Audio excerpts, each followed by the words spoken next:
This is Greencastle Antrim Blue Devils football on MidPennBroadcasting.com. This is a production of MidPennBroadcasting.com, where over 70 local sporting events a year stream live to your PC, laptop, phone, and tablet. Tonight's Greencastle Antrim Blue Devils game is brought to you by F&M Trust. They're in the community and 100% local. Come to the right place for local banking. Member FDIC. Antrim Insurance, your local Erie insurance agent. Waste Management, environmentally friendly technologies and advanced innovations. RE/MAX Premier Executives Agent Lois Baer. Del Martin Incorporated, a full-service advertising agency serving the tri-state area for 35 years. Lecron Comfort Solutions, serving all of Franklin County with professional service and installation. Brothers Pizza Dine-In, carry out and delivery, 50 Pine Drive, Greencastle. Klein Tours, New York City, Atlantic City, and more. Visit kleintours.net for complete tour schedule. Now, with the play-by-play, here's Greg Hoover and Mike Montadoro. Good evening, everyone, and welcome to Veterans Stadium at Memorial Park in Shippensburg, Pennsylvania for tonight's final game of the 2014 regular season. It is the Greencastle Antrim Blue Devils and the Shippensburg Greyhounds. Tonight's pregame show brought to you by Antrim Insurance, your local area insurance agent, serving Greencastle, Waynesboro, Chambersburg, Mercersburg, and surrounding areas. Antrim Insurance, 169 South Antrim Way, Greencastle, and 1685 East Main Street in Waynesboro. Hi again, everyone. Greg Hoover, Mike Montadoro. Well, it is the last game of the regular season. For the Blue Devils, it is a chance to be 7-3 after two back-to-back 5-5 seasons, and maybe, just maybe, a playoff spot. All that combined, and that is possible for the last game for some, and it's Shippensburg after all. The game still remains a big one, Mike. It's a huge game tonight. I mean, the Blue Devils, to get a win tonight, maybe do something else. Shippensburg, I heard earlier, first time, if they're not 500 this year, first time since 2006. Right.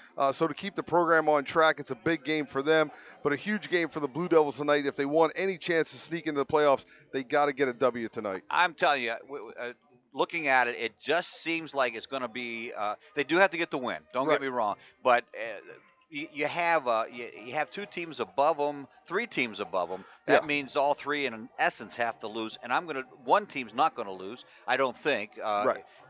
Just going to appear to be a difficult situation for the Blue Devils in this one. But it is, the other things in mind. You put all that out of it. Okay, forget the playoff. But 7-3 is a whole lot better than 6-4. Yeah, you're right. And you have a bunch of seniors playing for the last time, and you should be competitive. And in the last 2 years, who's been the biggest rivalry of Greencastle in football? Shippensburg. Yeah.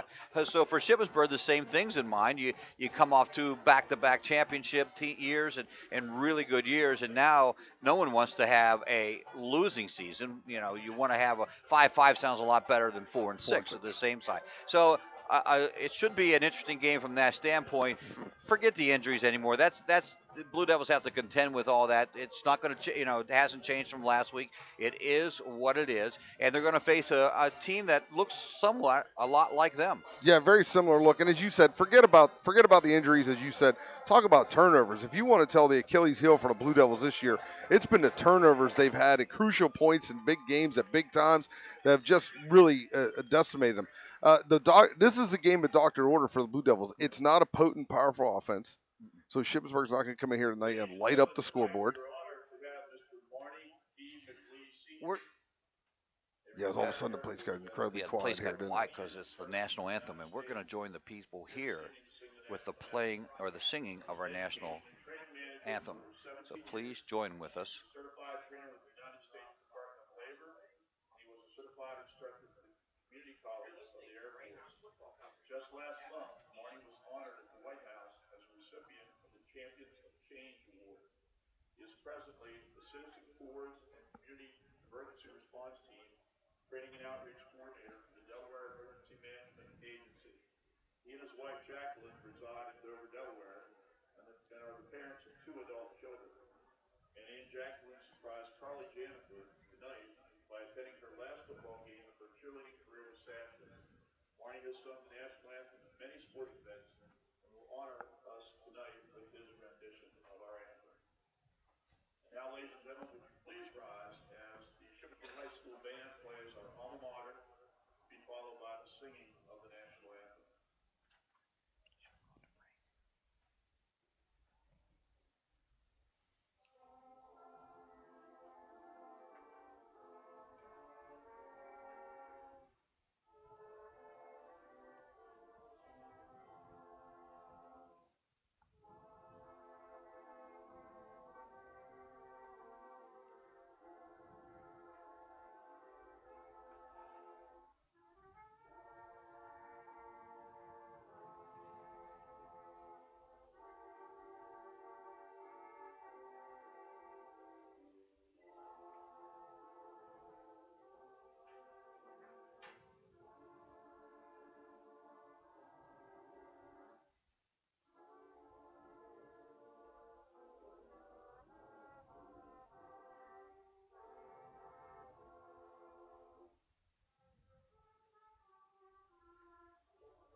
The alma mater.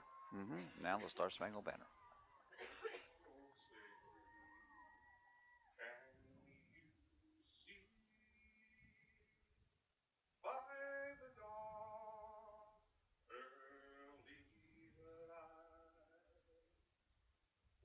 So proudly we hailed at the twilight's last gleaming, whose broad stripes and bright stars through the perilous fight, o'er the ramparts we watched, were so gallantly streaming, and the rocket's red glare, the bombs bursting in air, gave proof through the night that our flag was still there. Oh, say does that star-spangled banner yet wave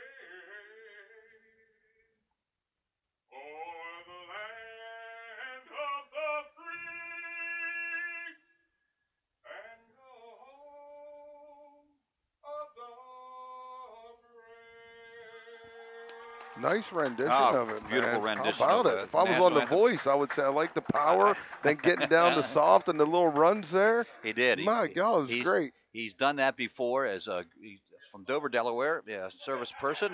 His granddaughter is a cheerleader here. He surprised her tonight by coming up and then the opportunity to sing the national anthem. This game is moments away, and we got to take a short break, and we'll be right back. This is the F&M Trust Sports Network on MidPennBroadcasting.com and GameTimePA.com. Hello. Okay, people, here's your chance to come clean. Been punished? What did you do? I backed into a tree. I got dinged at the mall. I hit black ice, then a parked car. And your punishment was? They raised my auto premium. Here's how to stop the punishment. Get Rate Lock from Erie Insurance. With Rate Lock, you'll get a low rate that stays low, even if you file a claim. You're locked in until you change cars, drivers, or your address. Oh. Which means when you call on us, you'll feel like you're supposed to feel. Relieved. For complete details or to get a seriously good quote, call Antrim Insurance. In Greencastle, call 593-0500. In Waynesboro, call 762-4565. See for yourself why more than 90% of Erie customers stay with Erie. Rate Lock does not guarantee continued insurance coverage. Insured must meet necessary underwriting guidelines. Premium may change if you make policy changes. Not all products are offered in all states. Patent pending. It's home equity season at F&M Trust. The best time of year to rake in big savings with some of the best rates around on a home equity loan or line of credit. To rake in your savings during home equity season, visit fmtrustonline.com. Equal housing lender. Every day, Fast Signs helps businesses with their visual communications. We ask the right questions, recommend smart solutions, and help you build your business. At Fast Signs, we're innovators, planners, and designers, and we're more than ready to help. Contact Fast Signs today. Visit www.fastsigns.com or visit us at our Greencastle and York locations. Brothers Pizza is a proud supporter of the Greencastle Blue Devils. Brothers Pizza offers a full menu, and breakfast is served 7 days a week. Don't forget Brothers Pizza for your next football party or special event. Our menu selection is great for football parties, birthdays, and other special occasions. Dine in, carry out, and delivery. 50 Pine Drive, Greencastle, next door to Comfort Inn. Phone 597-5322 or order online at mybrospizza.com. Live and local. This is MidPennBroadcasting.com. Well, the captains have met center of the field. The toss of the coin is complete, and we're moments away from kickoff here. Tonight's pregame show brought to you by Antrim Insurance, your local area insurance agent serving Greencastle, Waynesboro, Chambersburg, Mercersburg, and surrounding areas. Antrim Insurance, 169 South Antrim Way, Greencastle, 1685 East Main Street in Waynesboro. Shippensburg won the toss. They have deferred, which doesn't surprise me one bit. So Greencastle will once again receive the opening kickoff. And they're going to come out in the opening kick. What we were talking about in the pregame show, and we were a little late getting started because the computer was updating. But one of the things we were talking about was Ship this year doesn't have the offense to light up the scoreboard. And that's kind of what Greencastle needs right now, because the teams that they've played lately have spread the field, gashed them at times, made big plays off it. Ship doesn't have that in their package. And if they try to do that tonight, it's not going to go well. I mean, it's not going to be great. They might have some big plays, but it's not going to go great because it's not what they do. No, that isn't their forte. Their forte is a lot like Greencastle. They're going to run the ball. So Shippensburg will kick off here. The final game of the season. Shippensburg coming into this contest 4-5 overall, 3-2 in the league. They opened up with a loss to Dover here. Then they came back and beat Chambersburg down at Chambersburg in a shutout, 15-0. Then they were shut out 2 games in a row by Bermudian Springs and East Pennsboro. They lost again to Mechanicsburg 45-21, and then they pulled off the upset so far of the year in the area. That at least it was the win over Waynesboro 18-12. Then beat Northern 10-7. Then Big Spring 14-0, and then the other upset, James Buchanan came back and beat them. Onside kick, loose ball floating around, finally picked up by the Blue Devils and tripped up back at the 27-yard line, and that's where Greencastle will take it 1st and 10 to start the offense. Well, obviously, Coach Faust has watched film of the Blue Devils, and that seems to be the soft spot in their kickoff team, and sure enough, that ball was laying and rolling around longer than anyone would like. If you're on the offense. If you're on the offense picking it up. Defensively, let it roll some more, I guess. Blue Devils come out in their typical wing T formation. Spencer Myers, the quarterback under center. He has 2 wings and a running back in the back and a wide out to the right side. Starting from the center of the field, moving right to left. They're in their away white jerseys. First handoff goes up the middle.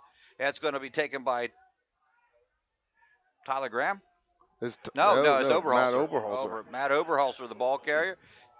I was going to say, and he goes about 3 yards up, 2nd down and 7 for the Blue Devils on the first play from scrimmage. Double wing went to the weak side of that, trying to just pop them through there in a little trap play. Stolliver lines up in the tight end position on the left side. Sprague on the wing position right beside him. He goes in motion, and he'll get the sweep call. He's going around the right side, has some running room, has the first down, and still on his feet. 1 to beat. He's at the 40, on his feet still at the 30, the 20, the 10, and Sprague will go in with the touchdown right off the bat for the Blue Devils. Right off the bat, they come out and run jet sweep. They were in a tight formation. They brought their wide receiver in tight to get the crack block out there. They got the block. Sprague had to make a couple guys miss early. He did. Gets down the sideline and scores. Great run by Sam Sprague and great separation at the end. So the Blue Devils start right off the bat. Hansen comes in to do the extra point. The extra point brought to you by Remax Premier Executives of State Line. Lois Bear agent, phone 717-597-2777. That's a lot of 7s. That's a lot of 7s. Ball's down. Kick is up. Looks good from here. It is good from here. Blue Devils have put 7 up on the board just 50 seconds into the ball game. They lead this one 7-0, and we'll be back on the F&M Trust Sports Network on midpennbroadcasting.com and GameTimePA.com. It's home equity season at F&M Trust. The best time of year to rake in big savings with some of the best rates around on a home equity loan or line of credit. To rake in your savings during home equity season, visit fmtrustonline.com. Equal housing lender. Chalk Talk. We talk high school football every Thursday night at 7:30 on midpennbroadcasting.com.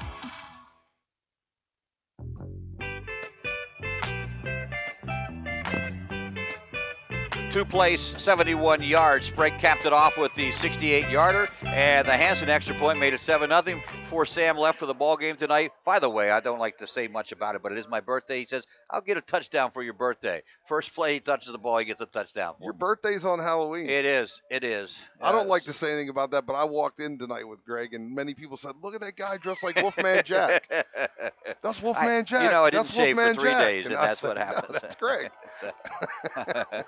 Yeah, it is. 'Tis the season. Well, huh? happy birthday, Yeah, brother. thank you. Well, the touchdown was nice too. That was a beautiful birthday gift. It there was. from Samuel. Hands in the kickoff following the touchdown, right to left, line drive shot, going to be taken down at the 20-yard line. Trying to go around the right side for Shippensburg and chased finally out of bounds. Hard to see here. Yeah, it was Mike. Zion Ware. Oh, Zion Ware got the okay. ball. He tried to pick his way, showed some patience, got to the sideline, and got himself out of bounds. So they get the ball first and 10 to 35. And not the way if you're Shippensburg, you want this thing to start. You have trouble scoring points all year. You don't want to give them up like that. No, and you know, you pride yourself on your defense, and that's what's been holding you. I mean, they've only been giving up about 10 points a game, which is pretty doggone impressive. And they pitched 3 shutouts along the way, and then this happens. They bring the tall and talented wideout Wade Mills to the near side of the field. They got 3 in the backfield, 1 in the slot. Handoff goes to Ware right off the bat, and Ware is stuffed at the line of scrimmage for no gain. And that's where I think Ship's going to have trouble all night. This Greencastle defense, when you keep them in tight, no one's been able to run the ball against them effectively. It's when you spread them out. They tried to come out with 2 receivers wide, but it's still in a running formation. So running the ball tonight, I think, is going to be tough for Shippensburg, and they're going to have to maybe throw a little more than they'd like. 2nd and 10. They're going to bring out Gufferson here now to the Cody Gufferson, brother of quarterback Tyler Gufferson. Tyler under center, 2 in the backfield and a slot to the right. Step back, quick throw here to Cody. Cody makes the completion and down the sideline, run out of bounds at the 47-yard line. He has the first down. Yeah, nice play by Cody. That ball's in the air a long time. And you'd like your corner to come up and make that tackle there. So Tyler throws it out to his brother. He gets a little dip to the inside, wheels to the outside, picks up the first down on the missed tackle. And one thing, if you're Coach Tanis, you got to tell your corners, I don't care if they catch the ball this week, tackle them. Tackle. Just tackle. That's all you got to do is tackle. No yards past the catch. Into the short side, never like that. Right hash mark. 2 in the backfield against running out of that slot. Looked like the tackle moved a little quickly, but no flag on the play. They try to give it to Ware. Ware just goes straight down the line. Actually loses a yard on that play, Mike. Yeah, they put 2 receivers into the short side of the field and tried to toss sweep it into the short side. And I get the fact that maybe they don't think they're quick enough to get the wide side edge, but don't like that in a running formation right now, and don't like them running the ball. 1 yard behind the line of scrimmage, 2nd and 11 here. 9:50, Blue Devils up 7-0. Opening drive, they were able to score, splitting wide outs to both sides of the field. Will remain 2 in the backfield. Gufferson under center, 2-step drop, opposite side to his brother again, makes the catch. Hanson can't get to him, around the corner he goes, and he's chased out of bounds, down around the 33-yard line for another Shippensburg first down. And that's what they're going to have to do, but Kurt Hanson, it's just bad technique on that. He's got to come up outside shoulder, and he's got to make Gustafson cut it inside where there's help. He comes up and attacks the inside shoulder. There's no one out there to support him on the sideline, and if Cody gets the sideline, he can go. That he can. He's just a sophomore, 6'1", 155-pound sophomore. His brother stands at 6'2", 175-pound junior. Both sides, near side and far side, are the receivers in the alignment. They're going to give it to Zion Ware. And Ware straight up the middle again, and this time get some positive yards up to the 35-yard line in Blue Devil territory. With a flag down. So you're looking at either a hold or a face mask here. It looks like it's a hold against Shippensburg. Be the first penalty of the ball game. It'll still be first down. Zion Ware a little slow to get up, took a shot to the hip. And it does. 15-yarder way back, or 10-yarder way back to the Was that chop 50. block? Yeah. Oh, no, it's from the spot. I'm sorry. They call that hole from the spot of the foul. So 10-yard penalty for Shippensburg. Clock now winding up again, 9:15 in the opening quarter. Gufferson wide to the outside, right at the near the far side end line. 3-step back, going to throw it out here. They make the completion in the air again. Gets by the outside man down to the 30. Still on his feet, and Overhalser finally brings him down inside the 30 at the 25-yard line. Blue Devils going to have to make some adjustments here. They cannot let that long pass, as much time as that takes, they can't let that long pass come across the field and then not tackle the receiver. So they got to either make some changes with person. They got to do something. They just can't let that happen. Wade Mills with the reception. Wade, by the way, 6'6", 175-pound junior. Sprague will come out and guard him now as There's he's the down adjustment. down near the near side. Hansen goes out to get Gufferson, who's on the far side of the field, the wide side. Tyler under center, hands off this time to number 6. 26. 26, okay. Nathan Holt. Nathan Holt. 36, 36. sorry. All right. No Ian one King, knew who that Ian was. King. No one knew who that was. No, I don't feel so bad. They're going through all kinds of running backs Yeah. here at Shippensburg, but then they get that 1st and 20, and Yeah. I mean, Ship's doing, they're doing a nice job with that drive, but that's just a long throw. 2nd and 9, and their MO stays the same, and it looks like a pass will be coming. 2-step drop, timing pattern to Gufferson, overthrown and incomplete, and good coverage that time from Hansen. Yeah, you got the same thing. You got that corner route that Waynesboro torched Greencastle on. They came out here, tried to run it. Cody did have the outside edge on the corner route. The ball was just slightly overthrown. So, and good job by the Blue Devils being there on that. Calls coming in from the sideline. So, Coach Gufferson, the offensive coordinator. Yeah, Coach Gustafson, the quarterbacks Gustafson, the wide receivers Gustafson. Yeah, everybody's whole a Gufferson family's here, huh? Yeah. I saw Mom when we came in. Oh, Seriously, yeah. I did. Grandparents coming in. Their grandparents, awesome family, Yeah, all great people. They really are. In motion from the gun. Oh, fumbled it. It looked like it was going to be the jet sweep, but Blue Devils are there to cover. As you see that, there is a host 3-4 of them there after the muff on the snap. So that pulls them back to the 28-yard line.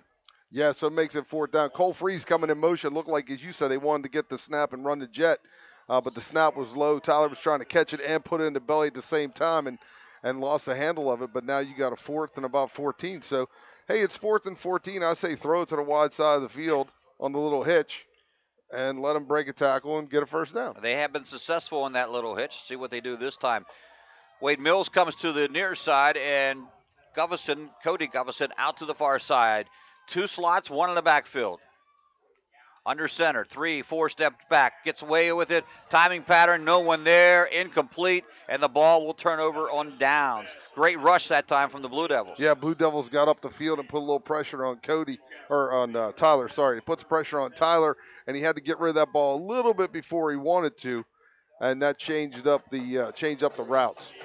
Blue Devils will take over possession number 2 of the ball game, and they'll have it deep in their own territory at the 28-yard line. And that's what we said, Greg. We say all year, you want someone to go 65, 70 yards to beat you, and they make mistakes and things happen. They got a penalty in there, a fumble, a sack. You got a bunch of things that kind of turned that drive differently for Ship because they were on a roll. Double wing formation for the Blue Devil. Oberholzer with the call. Goes to the right side to the 32-yard line. Oberholzer running the belly. Gets it up in there for 2. Greencastle, they haven't had a chance to establish the belly yet because they scored on their second play. Yeah. So they're going to come back to that so they can get the wing T going.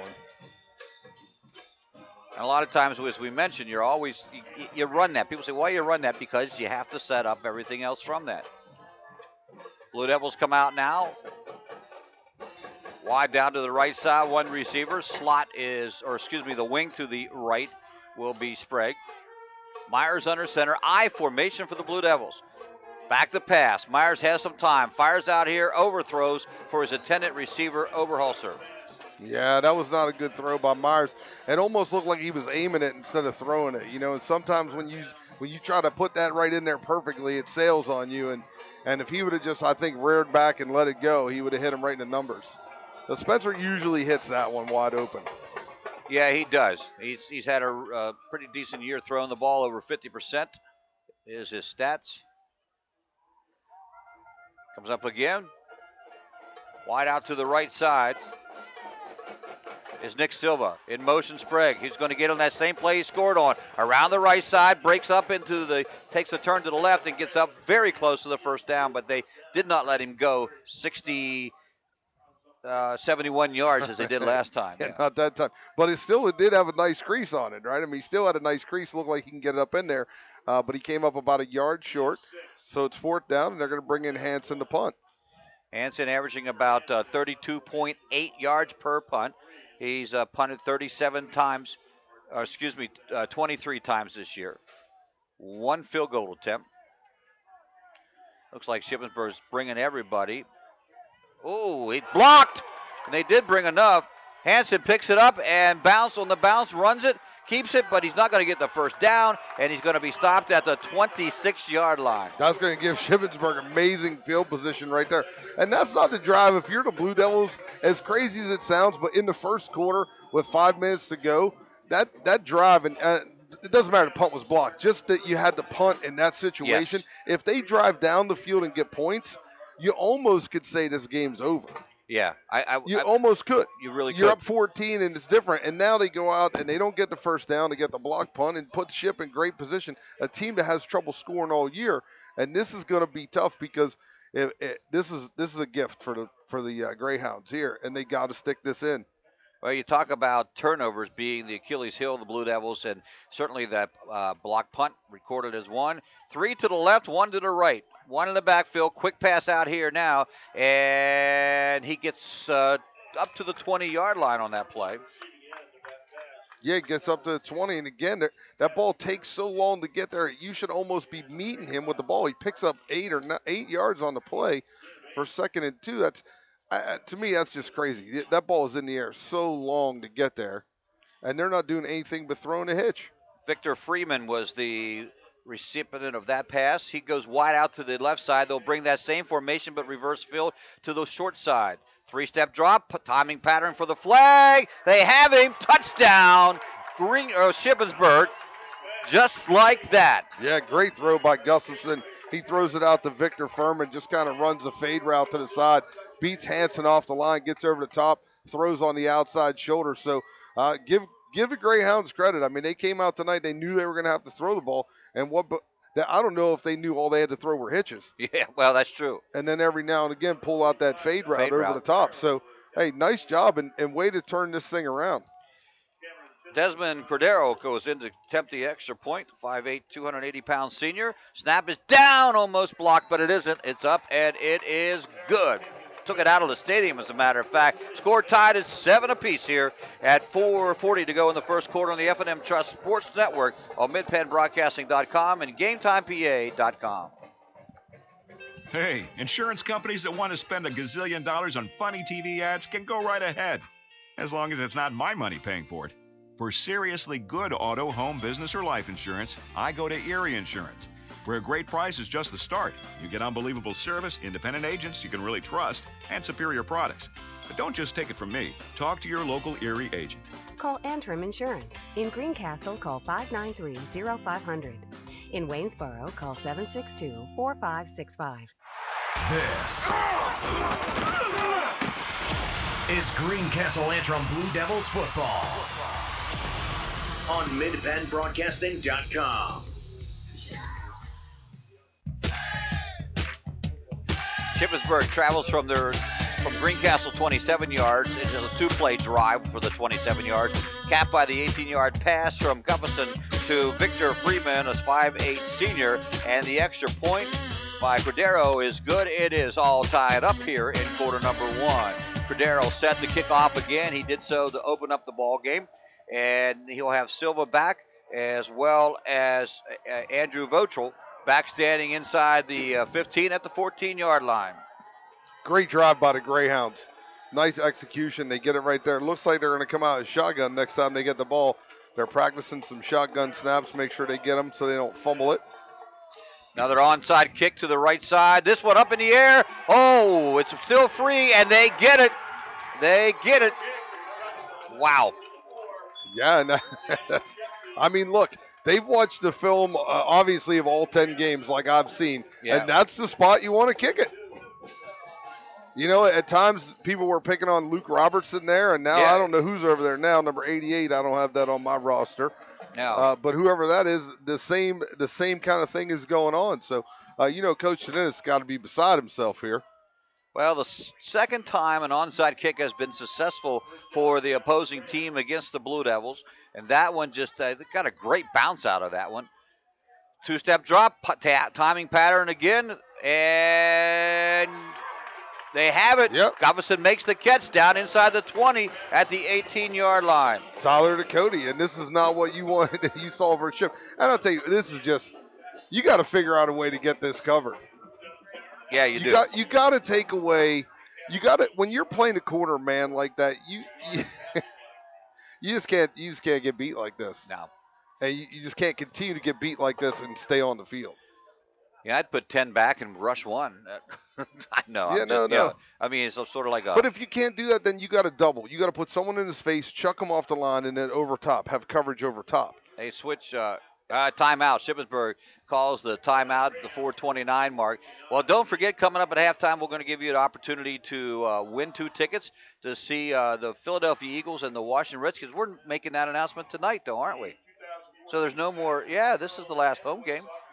This is it. This is it. There's no more words. There's no more words to give. Last week we sort of forgot. Did get it in at the end. I know it was Marion Barry, and you thought that was quite cute, but and it was, as a matter of fact. But nevertheless, we'll give that a prize out. Hopefully, Gary Klein will be letting us know. Gary and Mike Berger at the Chambersburg Cumberland Valley game, and not a team you want to end your season with when you're 1-8 is Cumberland Valley. Yeah, I spoke with Gary last night. I wasn't able to do chalk talk with him because it was trick or treat in my neighborhood, but priorities, yeah, my man. You got to have when you have little kids. You got to do that. But absolutely. Spoke with Gary about it. He didn't seem all that. He loves doing this like we all do, but didn't seem all that thrilled about that game. 2 in the backfield for Shippensburg. Wideouts left and right. Looked like someone popped up there again quick. I'm not sure who the intended receiver was, but Stolliver was in Gustafson's face, and he had to get rid of it, so he threw it long for an incomplete pass. Yeah, Gustafson got hit there by Stolliver, but he was trying to throw to like a tight end down the seam. An inside receiver going right down the middle of the field is who he was looking for. And number 21, let me check that real quick for you, but 21 was laid off the line. It was Wade Mills, and he was inside, but he was laid off the line. And by getting laid off the line, Tyler had to hold the ball longer than he wanted to. And you could see tonight the objective is throw it, but throw it quickly. Right. They're not. He's not going back in the pocket and waiting long because Blue Devils can put some pressure on. Wing to the right, wide out to the left. Handoff goes to Ware. Ware gets hit right away. And that is Clayton Hartman makes the stop for a loss on the play. They have not been successful trying to run the ball. No, not able to get it. And I don't think they thought even coming into this that they were going to do it. But it's like anything else. You got to keep chugging along at it just to see if you can catch them here and there. But for the most part, for them to compete tonight or for them to win, they got to do what they're doing. Throw that ball wide, beat somebody off the line. Furman to the left side. There you go, look. And 3 trips on the right. Double teamed on the left side. You're right, made the adjustments. As you can see there now. 3-step drop. Now he rolls to the right. Throwing down pattern. Well covered, but caught at the 1-2 yard line. And they had a mess of people down there. But Cole Freeze just jumps up, catches the ball. And it's looked like the Blue Devils just stood around and waited for Cole to catch it. And no one really kind of made an attempt to get that football knocked away. So, nice adjustment on the far side, putting someone in his face and someone over the top. But then down here to the trip side, they just kind of let Cole Freeze wide open. But he was covered. It was 3 people on him, but they just watched him catch the pass. Here first, Ware tries to dive over, and he gets it. And the Greyhounds at the 3:11 mark of the first quarter have forged ahead here to make it 13-7, awaiting the point after attempt. And as I said in the pregame, Shippensburg is not going to light up the scoreboard tonight. And they did. 14 points in the first quarter. They've been averaging 10 points a game, and the possibility of 14 points to put up a 7-point lead. Waiting the snap, and the kick is up and good. He gets a nice foot on it.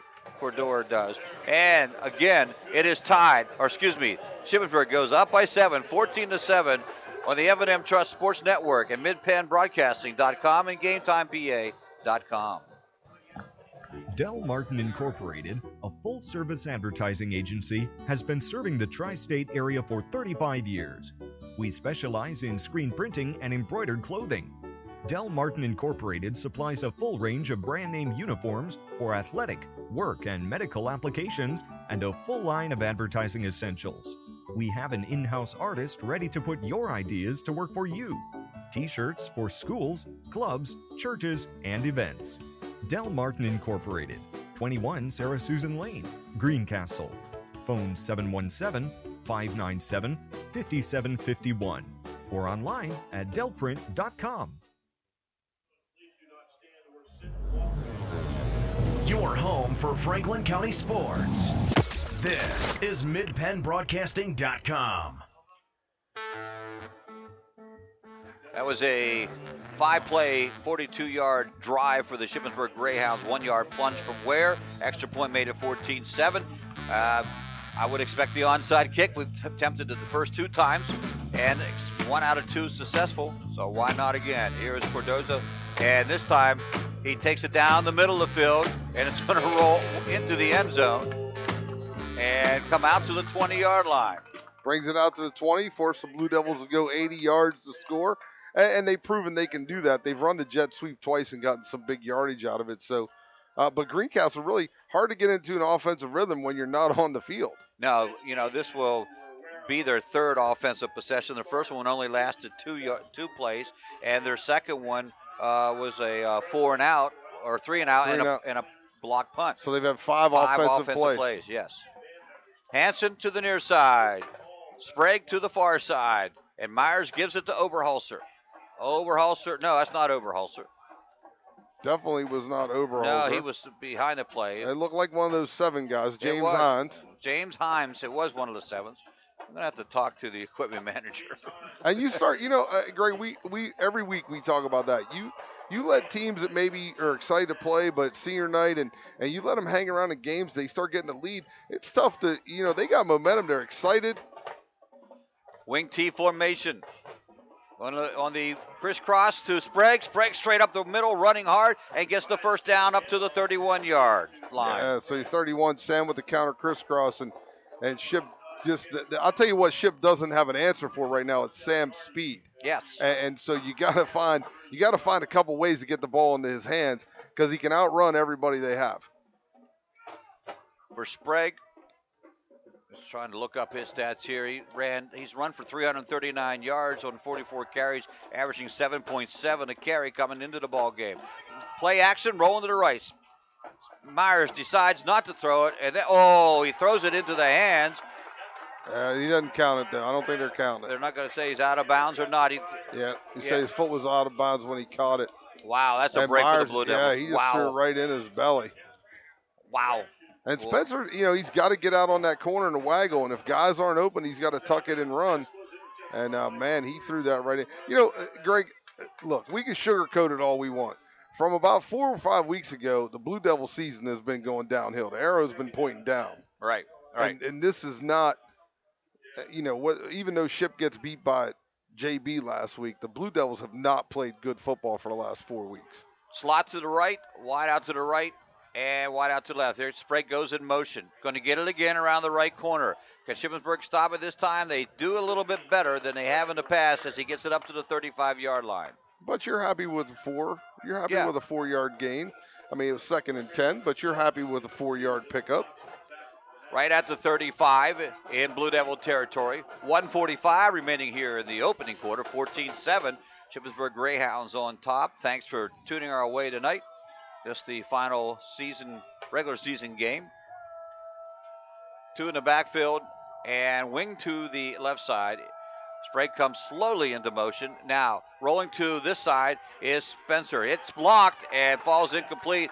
The intended receiver was Sprague that time. I give the Greyhounds all kinds of credit. If you look out on that field, if you want to do the eye test, you look on that field, they don't have a defensive lineman out there probably that's more than about 180 pounds. And yet they block. And they're flying all over the field and running everywhere. And Blue Devils should be mauling those guys. If you look at it the way it is, they should be have those kids on rails down the field, and they're not because the Greyhounds seem to be really excited about this. Last time the Blue Devils tried to punt, it was blocked. That didn't look right. But Hansen gets a boom off this time down to the 27-yard line. That is where Shippensburg will try to bring it up with Cole Freeze.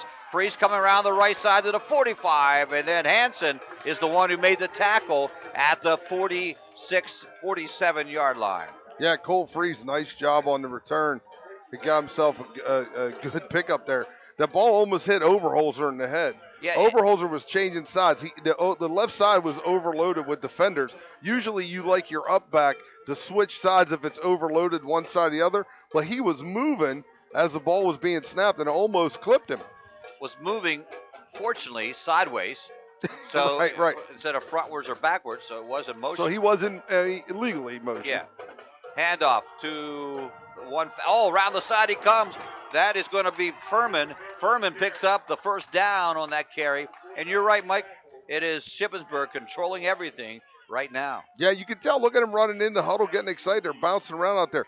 But it was at 35 for the Blue Devils here. Great play by him, but he didn't close it. Hartman. He was right there. He stood his ground on the sweep, but he didn't close it down. And by not closing it down, it gave that crease to get inside. But he kept his ground there. He just needed to close it more.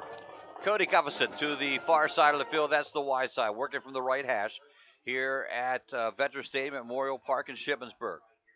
Long snap count from Gufferson and a handoff and brought down for a loss in the backfield as Ware tries to go somewhere but can't. Dunnigan makes the stop for the Blue Devils. And they're going to spot it. No gain on the play. Final minute here in the opening quarter. You got to get somehow you got to find some life in the Blue Devils. Maybe send a linebacker. Just walk them up and get some pressure right up the middle of the field. Going to throw that quick one out now to Mills. Mills makes the catch, but he only gets 5 yards on it. That's all you got to do. That's all you got to do is catch it, tackle, catch and tackle. They can't beat you if you catch and tackle like that. So 5 yards on the play, third down and 4.5 to be honest.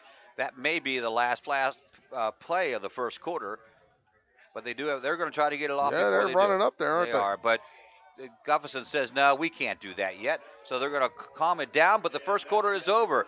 Shippensburg with a 14-7 lead over the Blue Devils on the F&M Trust Sports Network at MidPennBroadcasting.com and GameTimePA.com. Days are shorter now, and South Central PA is showing off her best fall colors. That means home equity season at F&M Trust. The best time of year to rake in big savings with some of the best rates around on a home equity loan or line of credit. Access extra funds for anything you want. Consolidate high-interest bills, keep up with college expenses, or get whatever you need. It's up to you. To rake in your savings during home equity season, visit any F&M Trust office or fmtrustonline.com. Restrictions apply. Equal housing lender. Brothers Pizza is a proud supporter of the Greencastle Blue Devils. Brothers Pizza offers a full menu, and breakfast is served 7 days a week. Don't forget Brothers Pizza for your next football party or special event. Our menu selection is great for football parties, birthdays, and other special occasions.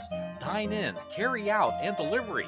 50 Pine Drive, Greencastle, next door to Comfort Inn. Phone 597-5322 or order online at mybrospizza.com. Your home for Franklin County sports. This is MidPennBroadcasting.com.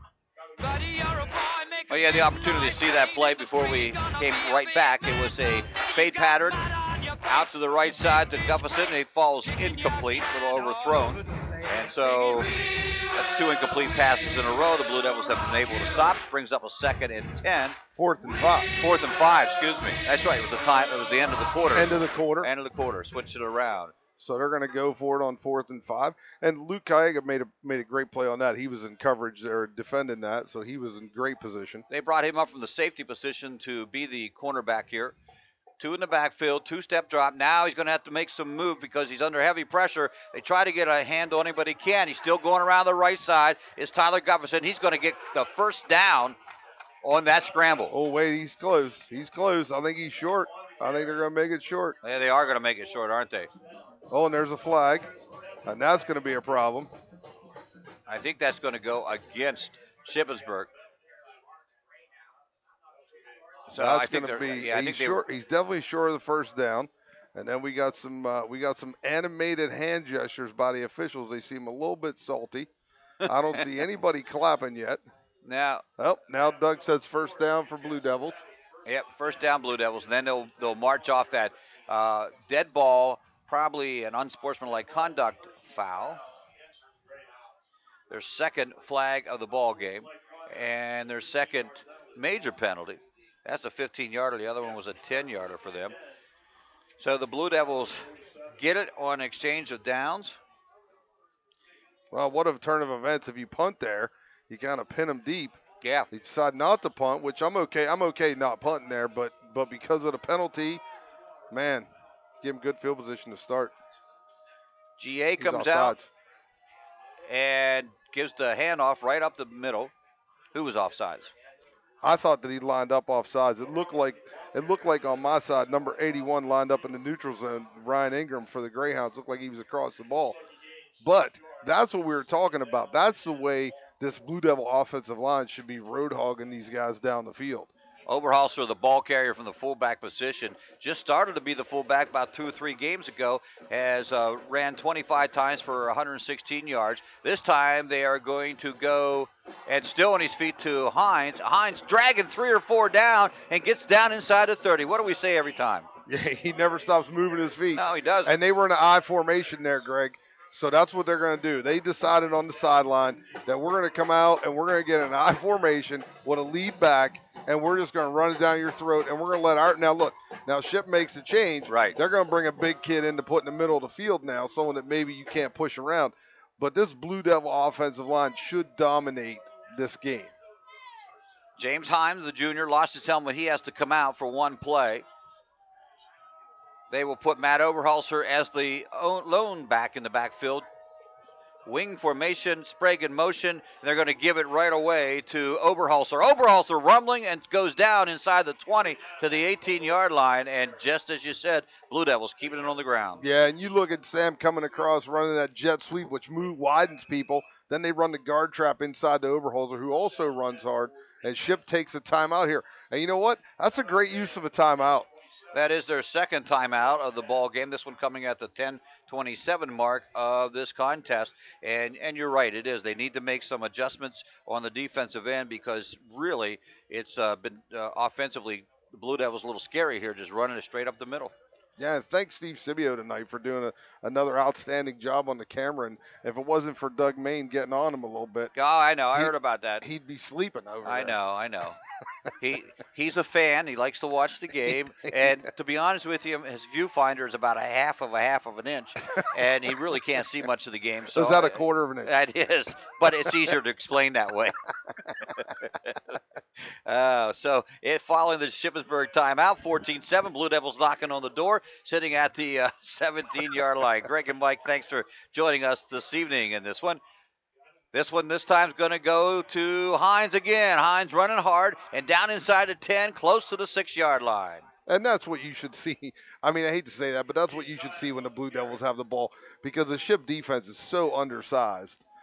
When you look out there, they're so undersized to this Greencastle offensive line that you should have seen that from the start of this thing. And maybe it just took a little bit for somebody. Well, they only ran like 9 plays. That's true. And maybe it just took a little bit of a, Coach Dennis probably had a kind word or two to say to them, and they straightened up a little bit. Oberholzer, Hine in the backfield, Sprague at the wing on the right. He goes in motion, and they'll give it to Oberholzer. He's tripped up right away inside the 5, down at about the 4-yard line. Hey, great play by number 27 of the Greyhounds, Michael McCleary. Michael McCleary comes crashing through. He reads that trap, comes across the backside, and just gets his hand out to trip him up. So good job by McCleary there to stop the trap for big. It looked like it was going to be a bigger gain. The hole was pretty nice from here. Second and goal from the 4. Blue Devils, 9:32 here in the first half. 14-7, Ship leads. Going to bring Silva to the near side and Sprague in the slot to the right. And they're going to give it to Oberholzer, trying to power his way in. Ships makes a nice stop down there at about the 1.5, 2-yard line. They do make a nice stop. So was that third down there, or is it third now? Now it's third now. Third now. So 2 more plays to get it in. I'm not sure that they're playing well in the short field area. Blue Devils struggled with that against James Buchanan. They did, and they fumbled the ball down there in a crucial situation. This would be a great time to see Sprague on the jet sweep, but they're going to put him out wide. I would love to see him just run to the pylon over there because no one can catch him. Quarterback keeper, and Myers appears to be Takes it in. Are they? Well, they're coming across the goal line. But he's just looking for the ball, right? No. 4th down. You got to be kidding me. Oh, didn't give it to him. Wow. And he is 4th and on the line. 4th and on the line. Dare I say, Mike, critical, crucial play coming up for the Blue Devils and for Shippensburg. Dare you say it is right. Dare you say it. They're going to do the same thing. They're going to QB sneak it this time. Yeah, they got everybody in tight for Shippensburg defensively. Myers will roll around the right side. He almost went down. Yeah, You're absolutely right. Yes. I mean, from here it looked like his knee was headed to the ground, but he was able to find a crease and roll himself in sideways. So good job by the O-line of the Blue Devils to calm this place down a little bit, get that score, hopefully with the extra point, tie this game up, and then figure out a way between now and after the half on how to cover these guys. Well, Hanson will check the attempt, the extra point. Shippensburg has everybody coming, of course.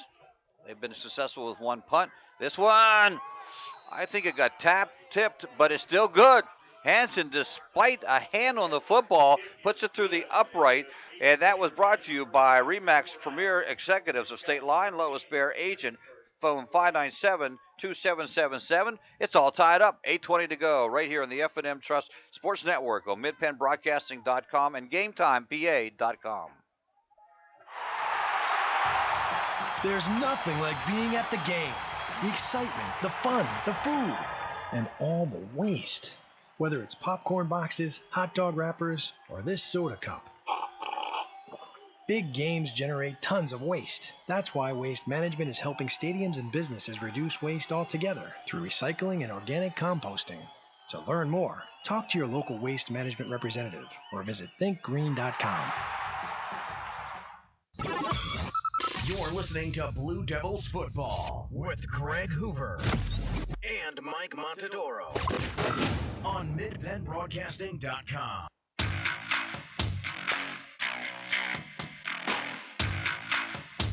Oh, sorry. 53. Am I up? 53 yards on the drive. It was 8 plays with the Myers 1-yard plunge for the touchdown. A short kick from the Blue Devils recovered by Shippensburg at the 39, almost at the 40. They'll take over for their 5th offensive possession of this ball game. Shippensburg deferred kick to the Blue Devils, and that means Shippensburg will get the ball to start the second half. Plenty of time here in quarter number 2, 8:12 to go with a 14-14 score. They'll bring Mills to the near side here. It's also the wide side, and everybody in tight on the other side. 2 in the backfield for Shippensburg. They're going to give it to Furman. Furman going around the right side and gets knocked down at the line of scrimmage. Yeah, Furman swallowed up on the buck sweep that time. It looked like that time it closed quickly for them. They were able to close it down. So by doing so, they were able to make that stop. And other than the touchdown run for a yard and then the little sweep they had here, very unsuccessful running the football so far tonight. No, their success has come through the air, that's for sure. That's how their first touchdown came. They did get as you said, a touchdown run from the 1-yard line. Same, we're going to split the wideouts now. 1 to the right, 1 to the left. Remain 2 in the backfield as Gufferson under center. Here it comes. They complete it to Cody Gufferson, and the tackle is missed. Down the sideline he goes, runs out of bounds at the 48-yard line inside Shippensburg territory. Got a flag on this. Looks like that's going to go against the Blue Devils. Looks like it's going to be a personal foul call maybe for number 7. I'm not sure. Personal foul. That's what it is. Greencastle. Late hit. First one for the Blue Devils, but that will be a 15-yarder. And that adds a big to it. And Luke's got to do the same thing out here at corner. He's just got to break down. You don't commit to that guy. You break down, get in a good position, and wrap up and tackle. And they're lunging for feet, and they got their heads down, and they're diving for kids. And, man, you're one-on-one out there. Make a tackle. So from the 31-yard line, Gufferson lines his team up. This time he's going to give it to Furman. Yeah. Furman to the right side again, and not a lot of yards on that one. There's we're going to go to the Greencastle roster, which we haven't done so far. Matthew Chrisman in the secondary there for the Blue Devils. Pickup of a half yard at best on that one after the first down and following the penalty. Clock at 7 minutes exactly. 14-14 score. Shippensburg moving the ball. This one started from about the 35 in Shippensburg territory. Mills to the left, to the right. Gufferson to the left.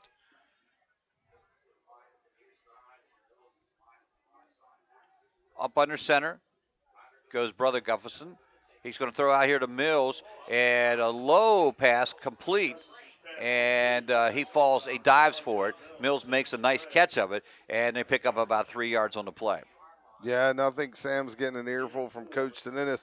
He doesn't like his cushion over there. He thinks it's a little bit too far. That Mills, and that's the thing, we've seen Sam run tonight, and so I'm sure the coaches know too. Mills isn't going to run right by you, Sam, so you can tighten up that coverage on him a little bit. Over here, maybe not so much, but Sam on Mills, you can tighten it. And again, that's the matchup. Mills to the right. You were talking about the gun. They haven't gone to the shotgun since we saw them practicing a little bit there. There's that drop, that fade going down in the corner. Gufferson comes back for the ball, makes the catch inside the 15 down to the 14-yard line. Yeah, Cody Gufferson, nice play on that. Tyler just throws it up, kind of like the old back shoulder fade. It was a little underthrown. So Cody comes back from the ball, and Luke Kaga's there to make the tackle. So, it's been the Achilles heel since all year for 4 weeks or 5 weeks. Is if you could throw. The only team that was unable to do it was Littlestown. Yes. Well, and again, we go back to the injuries. We said we weren't going to talk about that anymore. There have been some key people defensively taken out of the lineup because of that. Here's the same play, 3-step. This time they're going to work on Mills. That's a great catch if he's in. No, he's not in. He's out of bounds. I'll tell you what, give Tyler Gustafson a heck of a lot of credit. He's throwing that fade route exactly how you have to throw it to that outside shoulder. Yeah. There's no way to defend that ball if it's perfectly thrown, and he's thrown some perfectly good balls tonight. Yep, and that was, goes back, great one-handed catch, just a little bit too far, bringing up a 2nd and 10 situation. That's how you want to throw it, though. You want that ball to either be caught by your kid or not caught at all. So that's the third and final timeout of the first half for Shippensburg. They'll take another timeout here to talk things over as they face a 2nd and 10 situation, and we'll see what they come up with. That gives us a chance here, Mike, to once again, as we like to thank our sponsors for making this all possible here tonight, and especially for F&M Bank. This broadcast brought to you by the investment and trust experts at F&M Trust. Point your future in the right direction with smarter retirement planning from F&M Trust. For more than a century, we provided members of the community with personal guidance and expert financial management solutions. We can do the same for you to reach your goals tomorrow. Schedule your free, no-obligation retirement review at F&M Trust today. Well, for the Blue Devils to have the perfect thing happen, Waynesboro would lose to Big Spring. Northern would knock off East Pennsboro. A couple teams will lose in the district. Waynesboro's taking care of that right now. They're up big time over Big Spring early on, so they'll secure at least part of that championship. Here's the play again. Gufferson now, he has to move a little bit and comes out of the pocket looking to throw. Throwing for the end zone. Did he catch it? Touchdown. They did. Yes, he did. Another great throw from Gufferson to Mills that time. Tyler rolls out to his right. Mills comes across the back of the end zone, and he makes a throw to the back corner, and Mills lays out and catches it. And, give the Greyhounds a lot of credit. Tyler Gustafson, just a sophomore, and doing a lot of good things out there. His brother, just a freshman. Now, go up 1 year. Junior and sophomore, sorry. There you go. That's what I meant to say. I know you did. I lose time quickly. Cordero set the kick, kicks it, boots it. No kick. No kick. We got a penalty against the Blue Devils, so there's no offsides, no kick on the play. And look, that's the first smartest team in the country. They want to decline it. Yep. And they think the kick's good, but it's not. It can't be. That's a dead ball foul. No. They got to re-kick it. Yeah, they got to play it again. Yeah. They got to re-kick it. You can decline it all you want, but you can't blow the whistle and stop the game and then let them. You got to re-kick it. I mean, you declined the penalty because you don't want to move. You want to still put the tee at the 10. Yeah. Once you move it up, then nobody knows where the tee goes because the kids are, they would say it's a half of a half. Or it's a half a yard. Yeah. So you just keep it in the same place. You decline the penalty and you kick it and be done with it. Cordero tried to be 3 for 3 tonight on the extra point attempts. Waiting the snap. It is down. The kick is up. Good foot. It's good. And so, with 5:15 remaining in the first half, the team that averages 10 points a game has gone up 21-14. The Shippensburg Greyhounds lead on the F&M Trust Sports Network on MidPennBroadcasting.com and GameTimePA.com. Days are shorter now, and South Central PA is showing off her best fall colors. That means home equity season at F&M Trust. The best time of year to rake in big savings with some of the best rates around on a home equity loan or line of credit. Access extra funds for anything you want. Consolidate high-interest bills, keep up with college expenses, or get whatever you need. It's up to you. To rake in your savings during home equity season, visit any F&M Trust office or fmtrustonline.com. Restrictions apply. Equal housing lender. Streaming live with over 70 local sporting events a year, this is MidPennBroadcasting.com.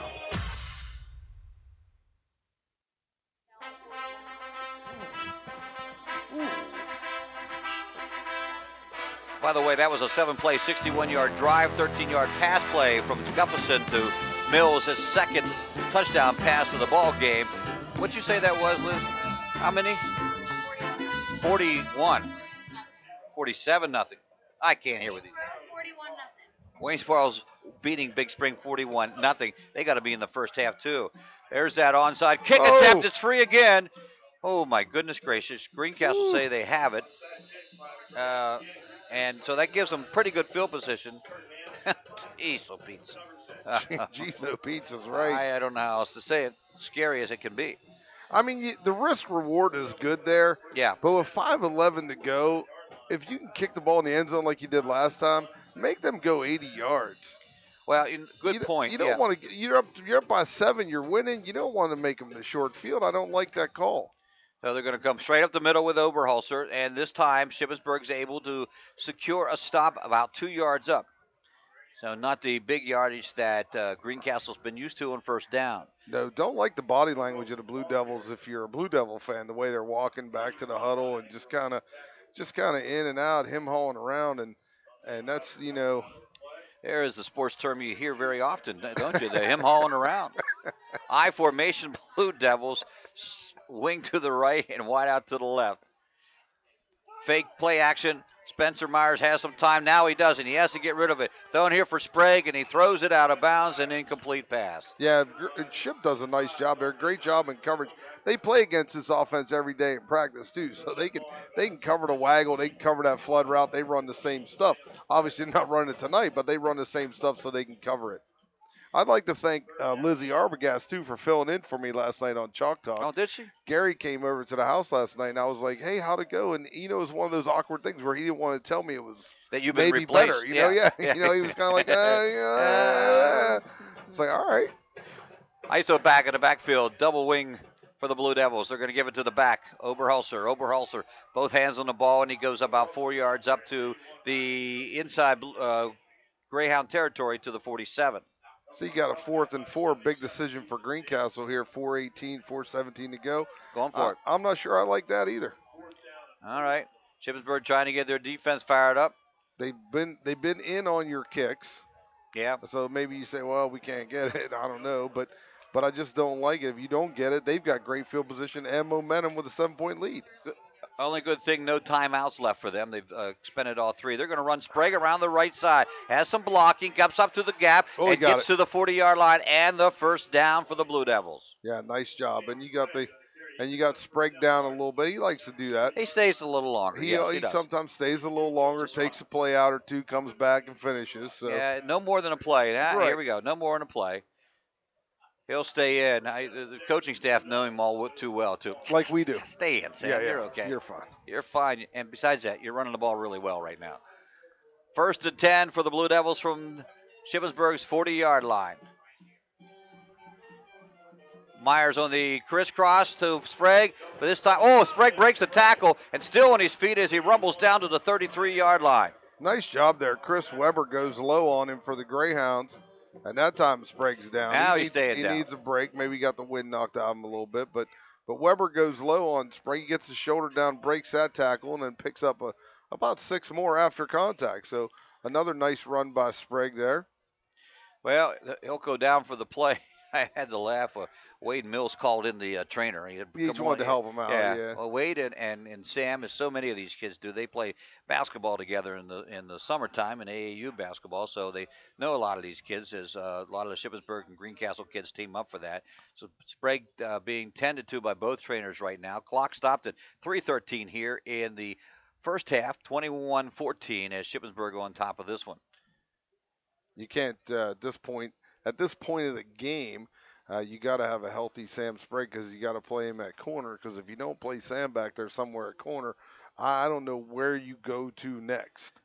Yeah, I agree with you. Because they've lost so many kids back there, and I don't know where you go next. And Sam doing a nice job offensively, running the ball a little bit. So now last week when he went down in the ball game and he stayed down for a while, he came back in, but his knee was a little swollen when he came home. Wasn't a major problem, and certainly practiced that week. And it looks like they're tending to that same knee. That was the left knee last week, so we'll see what happens. It does give us a chance to tell you that 1 year Waste Management managed enough recycled material to fill the Empire State Building 27.2 times. With experience like that, we are bound to have a program that can help your business recycle. Talk to Waste Management or visit www.wm.com today.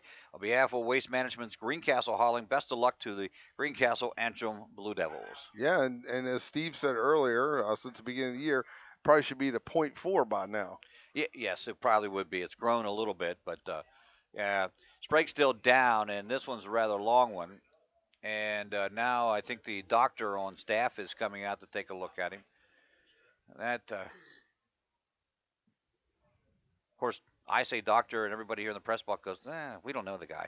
So, not really sure. We don't know. We don't know if he's a doctor or not. Spent the night at the Holiday Inn Express, so we'll see what's going on right now. You think it's a head injury?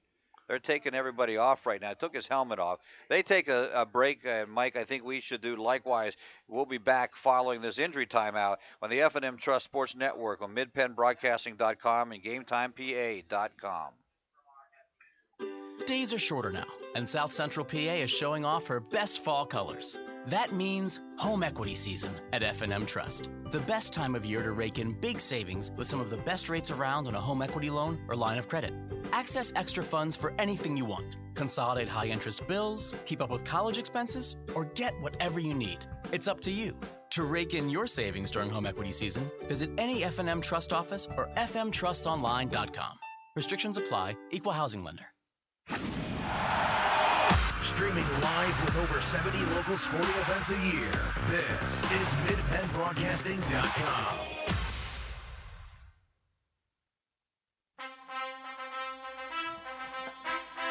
As you come back with us right now, you see Sprague leaving on, he's being helped off the field, but he seems to be doing okay, as it did appear to be his head being bumped a little bit there, so we'll have to wait and see what happens for Sprague, who's had a great game so far running the football for the Blue Devils, and as you mentioned, also playing the secondary. So Blue Devils will go to work without him on a 2nd and 4 situation as the ball sets at the 34-yard line. Myers and the I formation, and they're going to give it to Hines. Hines gets hit right away. They'll give him 2 yards as they pushed him back, but again, that's going to be a 3rd down and a long one. Make it 2 facing them. Yeah, nice. Just go back to the eyes, see if you can power the football a little bit, and that push that the Blue Devils had the last time they had the football, you don't see it here.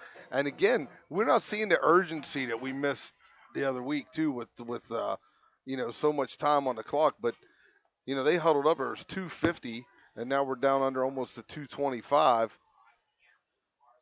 Wideouts both sides of the field. They're going to give it to the tailback. Hine again finds the groove, gets his running going, and comes up over the 1st down marker, way down inside the 25 to the 24-yard line. They'll move the sticks again. All right, let's go. Let's go in and out of the huddle. Blue Devils do have the whole contingent of timeouts remaining here with 2:14 o'clock running.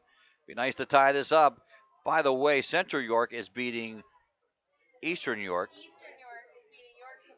Eastern York's beating York Suburban, one of the teams the Blue Devils had to have lose. Straight to the eye, straight to Hine. Hine still on his feet as he rumbles down inside the 20 this time, down to the 18-yard line is going to be the call. Yeah, and I'm sure you guys talked about on Chalk Talk last night with Lizzie and Gary too, but Greencastle and both Waynesboro need a lot of help, almost too much help.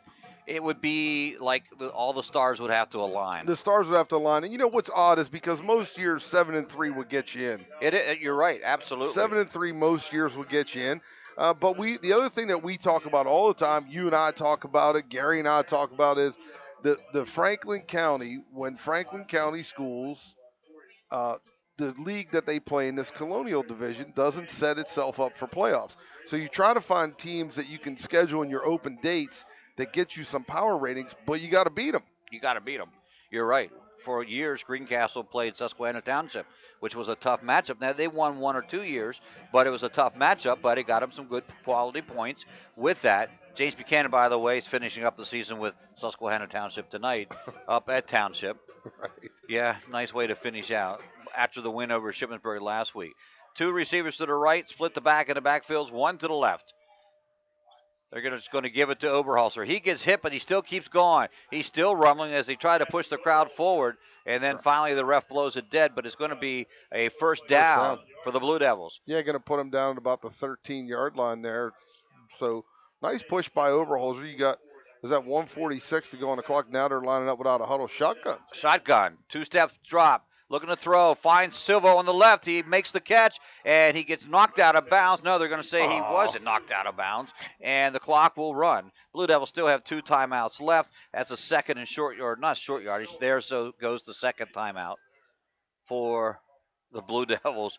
And Chuck was talking to the line judge down there. Yeah, he's forced to take a timeout there, but the guy's thrown out of bounds. Did appear that that should have been. So you got to stop that under 2 minutes. That clock's got to stop when you get tossed out of bounds like that. And he kept the clock running. That's just poor. I mean, that doesn't help you. And I'm sure Coach Dennis had some words for him. Yep, 128. Who was out talking to the official? That looks like it was the trainer. Oh, okay. And so the ball at the 6-yard line, 128 left. And 1 more timeout left. They have to get about 3 yards for a first down and about 8 yards for a touchdown. They're calling a 2nd and 4 up on the board here at Veterans Stadium. 21-14, Shippensburg with the 7-point first half lead. Blue Devils have some time now to set the offense following the timeout.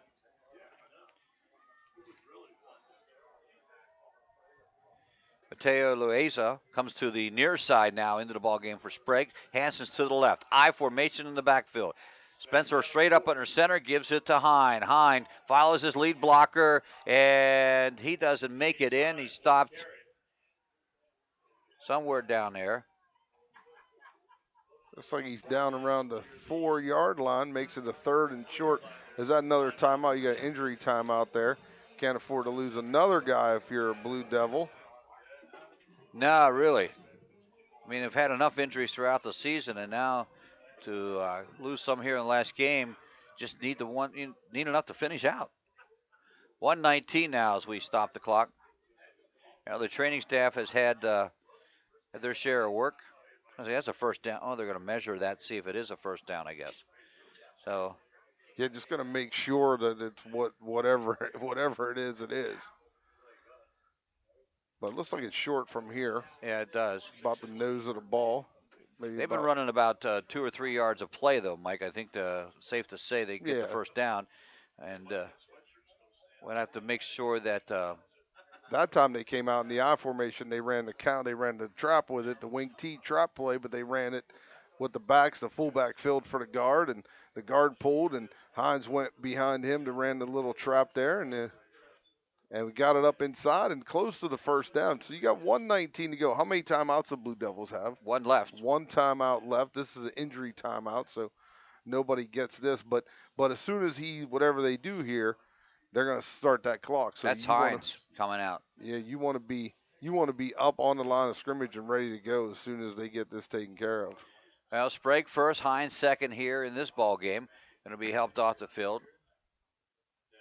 And he is up. Goes. Yeah, good for him. He looks like he's going to be okay. He's going to run off. Oh, my God. We wasted fine. all He's that fine. time for that? He's fine. Good for him. Yeah, good, because he has to sit out of play, but we'll see him back in the ball game.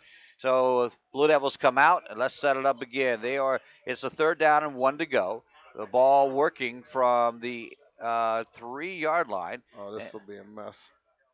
You got the whole team senator. Now they got to change to the sideline, so they're going to play jump rope. Yeah. And they did successfully. They did. The Blue Devils want nothing more than to tie this up before heading into the half.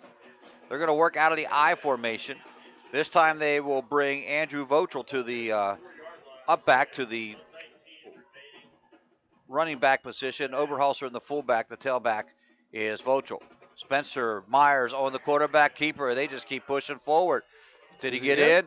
Yep. Touchdown. Spencer Touchdown, Myers Blue on the Devils. quarterback keeper. 3-yard run for Spencer Myers. And that will give the opportunity for Hanson to come in and tie this one up. Now here's the trick. Sprague's the holder. So now you got to bring in a different holder, which is it will be Chrisman, who probably holds for the JV squad. But nevertheless different for Hanson. Snap, kick, up, good. 109, and they almost got it again, Mike. 109, 21-21, the game tied. Right here on the F&M Trust Sports Network on midpennbroadcasting.com and GameTimePA.com.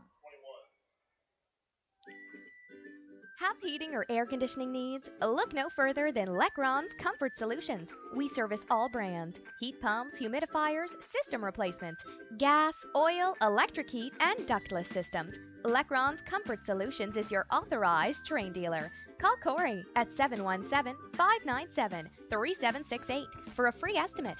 We are licensed and insured. Lecron's Comfort Solutions. Local company, local name. Serving Greencastle and all of Franklin County with professional service and installation. Live and local. This is MidPennBroadcasting.com.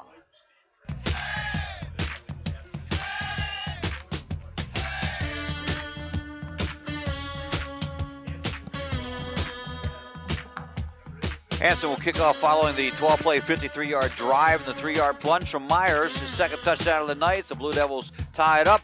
I don't know if the ball goes, whoa, they're going to let it roll. And finally, at the 3-yard line, they figure they need to pick it up. And this is what usually happens on one of these things. Here he comes around the corner, going to make up some yardage, but knocked out of bounds at about the 23-yard line. I felt like everybody quit on that. Even the Blue Devils they thought it was in the end zone because of the way the Greyhounds were kind of just him hauling around again. And Cole Freeze wisely goes back and picks it up. And he wasn't the deep receiver for that one, but he said, hey, that ball's free ball, and it's sitting at the 3, and it doesn't roll dead like the punt. So they got a minute, Mike, 55.8 seconds to go here. So play 4 deep coverage. Put 4 deep. I'm going to double team over here on Mills, on Cody Gufferson. And Greencastle has too many on the field. And that's a dead ball play. Greencastle had just a couple. Hartman was running off there at the last second. And that will cause the ball to be moved up a few yards. I know we had 12 because I saw Clayton Hartman go off. But it appears they only have 10 there, right? Yeah, there it is. Illegal. 5, 6, 7, 8, 9, 10. Okay, 11. Yeah. Now the 5-yard penalty against the Blue Devils, their third of the ball game. One was declined. And they complete that pass over there, even though it was the whistle was blown. I know, but it doesn't count. I don't like it. It doesn't count. I know it doesn't count, but my word. Now here's the deal. Took some time off the clock. 4 seconds. It did do that. But now they come out and trips over there, split this side, back off. 3 on the left, 1 on the right, 1 in the backfield. That is Zion Ware by himself. Long count. 3-4 step, a little draw play. No one nice there play. at all. And he has some running room coming up here. And Christian trying to bring him down, and he does, but not until he reaches up to the 45-yard line. Wow, that pulled everybody off, didn't it? Well, yeah, but Scheller moved way inside. I don't know if they were doing a stunt back there or whatever, but everybody over here moved the other way, so Ware had the whole corner with no one over there. Clock at 38. Gustafson sets him and then spikes the ball. And that will stop the clock at the 33.8 second mark, with the ball sitting at the 45, still in Shippensburg territory, as they get a chance to reset their play. Coming up at halftime, we'll look back at the scoring in this contest, talk a little bit about it, also review some scores from throughout the area as best we can, and that should do it for us at the halftime. As we've mentioned before, the Blue Devils would need more than a couple miracles to take place for them to get a playoff berth, and the same for the Indians. So Waynesboro, they both coming in at the 19th spot. Gustafson under center. Ware is running back, trips right. He's going to look to throw to right. Fade pattern down here and completes it to his brother Cody down at the 35-yard line. And so he gets out of bounds, they say. Yeah, they stopped the clock for the change. I don't know if it's out of bounds or not. As soon as they set the chains here, they should spin it, right? Nope. Well, they said he was, not unless he was out of. Nope, he was out of bounds. Out of bounds. So they get that one there. Yeah. but you don't get that one down there. Down there. Where the lone setback, they're going to run that same formation. Wide out is way out here in the near side is Fairman. 2-3 step drop, looking to throw quick, does to the outside, hits Wade, and he goes, Mills, he goes out of bounds. At the 31, pick up a 4 in the play, clock at 22.3. Yeah, nice little curl route. They keep throwing that. They keep throwing that little 3-step drop. They put Furman out here. He never comes into the huddle. He didn't even go to the huddle. It's too far to walk. He's got the same route each time, so you keep running the same route. And they're going to run that same alignment here. They work from the right hash mark, and the short side of the field is where everybody's at. Going to look to throw. Here's some pressure from the Blue Devils this time. Firing it downfield, and Mills makes the catch at the inside the 20. Well, they will get I guess they can get a field goal attempt out of it. If they stop the clock. Certainly can get a field goal attempt if they can get the clock stopped on the first down here. 1st and 10. 13 seconds. There's the second spike of the drive. And will they bring in Cordero, who has they will, who has really pounded the ball. He's not your typical kicker, Mike. He is not. No, he's not structure-wise. No, he's not. Structure-wise, he's not. So they'll bring, they got the ball stopped, and 11 seconds up on the board. So the ball spotted at the 25 makes it 35. Waiting the snap. Snap is down, kick is up. Oh, it's blocked by the Blue Devils. Ball runs loose, still loose, picked up by the Blue Devils, Hansen. Hansen down the left sideline and out of bounds at about the 50-yard line. Not sure who got the block. Yeah, everybody was in on the block. So you got 2.4, is that right? 2.4? Yep. So don't you take a shot at it, right? I think you lay back and you take a shot here. You let Myers unleash one, see if you can't get some guys down the field. That could have been dangerous. That could have been dangerous for them, and definitely as they had a great drive going on there, and now you got the change with the block, and Hansen gets you 20 yards, 30 yards on that, so you gotta unleash it, and watch here what Ship does. They'll play everybody back. Blue Devils, one lone setback. Myers under center, trips to the left. One to the right. In motion comes the one wing back. Myers going back, rolling out here to the right side. Has plenty of room to run, but he's going to have to keep it now as he doesn't have a receiver. Gets out of bounds, but that is the end of the first half. Been an entertaining one. Blue Devils and Shippensburg tied at 21 apiece on the F&M Trust Sports Network and MidPennBroadcasting.com and GameTimePA.com. Days are shorter now, and South Central PA is showing off her best fall colors. That means home equity season at F&M Trust. The best time of year to rake in big savings with some of the best rates around on a home equity loan or line of credit. Access extra funds for anything you want. Consolidate high-interest bills, keep up with college expenses, or get whatever you need. It's up to you. To rake in your savings during home equity season, visit any F&M Trust office or fmtrustonline.com. Restrictions apply. Equal housing lender. Football season is here, and Klein Tours has your ticket and bus transportation to NFL action. We have trips to all Baltimore Ravens home games. Join Klein Tours as we travel to Miami to watch the Ravens play the Dolphins December 6th through 9th. We have your ticket and transportation to see the Washington Redskins. Trips to New York City, Atlantic City, multi-day tours, and more. Klein Tours, the Tri-State's #1 tour and travel agency. Visit us online at kleintours.com or phone 717-597-5997. There's nothing like being at the game. The excitement, the fun, the food, and all the waste. Whether it's popcorn boxes, hot dog wrappers, or this soda cup. Big games generate tons of waste. That's why Waste Management is helping stadiums and businesses reduce waste altogether through recycling and organic composting. To learn more, talk to your local Waste Management representative or visit thinkgreen.com. Every day, Fast Signs helps businesses like yours with their visual communications. We ask the right questions, recommend smart solutions, and help you build your business. Our knowledgeable consultants uncover your communication challenges and provide visible solutions. At Fast Signs, we're innovators, planners, and designers. We're more than fast, more than signs, and we're more than ready to help. Contact Fast Signs today. Visit www.fastsigns.com or visit us at our Greencastle and York locations. Chalk Talk, the only program dedicated exclusively to Franklin County High School football, is on midpennbroadcasting.com. Join Gary Klein and Mike Montadoro every Thursday night at 7:30, streaming live from John Allison Public House, 401 East Baltimore Street in Greencastle. We preview each week's upcoming games and talk with the players, coaches, and reporters. You're invited to join the conversation. Email us your questions and comments during the show. Chalk Talk on midpennbroadcasting.com.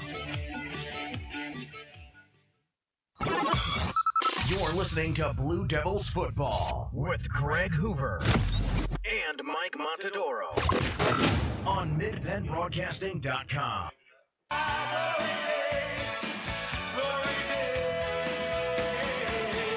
Welcome back. Tonight's halftime show brought to you by Antrim Insurance, your local Erie insurance agent, serving Greencastle, Waynesboro, Chambersburg, Mercersburg, and surrounding areas. Antrim Insurance, 169 South Ansel Way, Greencastle, and 1685 East Main Street in Waynesboro. Greg Hoover, Mike Montadoro, thanks for joining us at the half. And it has been, as we mentioned, going off at the end of the second quarter, it's been an entertaining game, to say the least. Blue Devils opened up the drive, ran two plays, 71-yard drive, a 68-yard run from Sam Sprague. It was 7-0. And then they forced the turnover on downs, and the ball went back to Greencastle after 3 plays. The punt was blocked, and then Shippensburg was able to score on 2 plays, 27-yard, 18-yard pass play to Fernan from Tyler Gufferson for the 7-7 tie, and then Shippensburg got an onside kick right away. They went 5 plays, 42 yards. Ware from 1 yard out, they made it 14-7. Then Greencastle was forced to punt away. Shippensburg had to give it up on downs, and then Greencastle came back with a 53-yard 8-play drive to Myers from 1 yard out, and then Shippensburg reacted with that with a 7-play, 61-yard drive, 13 pass plays to Mills from Gufferson, 21-14. And then the Blue Devils came right back with a 12-play, 53-yard drive. Myers took it over from 3 points away. It was 21-21 all of a sudden, and here's where we stand right now, Mike. So a great last game of the season. Yeah, entertaining is all get out right now. I mean, great job both teams, and something we didn't expect Ship to do was kind of go up and down the field. Give them credit for changing their game plan tonight. Who would have thought a couple simple hitch passes will put you in a position to be tied at 21-21. Now, they did throw the deep ball, but the hitches kind of set that up, and they were able to get the hitches for first down. That one that they got they were 1st and 20. They pick up the first down on that. And Greencastle, I tell you what, I'm frustrated up here with a headset on. I'm sure that coaching staff is incredibly frustrated about this because they just can't cover. No, they're not covering. And there's no way to make that sound any better. They can't cover. And I'll tell you what's really bad on that, Greg. And I understand there's injuries and all that stuff. But you practice all week, you go to 7-on-7s, you do this stuff. I mean, you got to be able to cover. And with Waynesboro playing the way they're playing, and now we see that Tyler Gupson can throw the ball a little bit to his brother and Wade Mills, the league is changing how it's played. Yes, it is. Now you know Andy Stoner, JB is going to come 5 wide against you. You're going to have to change. Those guys are changing how you play defense in the Colonial Division next year and for the next 2 years or 3 years, whatever that is. Right. But you got to make some kind of adjustments on that because you're going to have to spend your offseason figuring out what's our best way to cover these guys because this is all you're going to see. Certainly, and speaking of Waynesboro, there have been conflicting reports from their game at Big Spring, but we finally narrowed it down. It's still 41. There was some rumor that it was 71. That was actually showing on one of the local presses coming through, 71-0. But well, the 7 keys close to the 4. The 7 and the 4. Whoever close. was typing it in on their phone, there somebody was probably putting it in on their phone, and the 7 and the 4 were close together. So it's amazing what you come up with. Truly, that's why you're there where you are. Yeah, it's why you're sitting right here. Do you want? Now listen, I know this could be all night just making fun of me and all that stuff. Couple of things though. I think it's critical. We assumed this was going to be our last game of the year, even if nobody makes playoffs. But we are going to do a game at Mercersburg Academy. That's tomorrow. right, you are. Yep. And I want to say this: we do have a winner though. Oh, we have a winner of the contest. We do have a winner on the contest.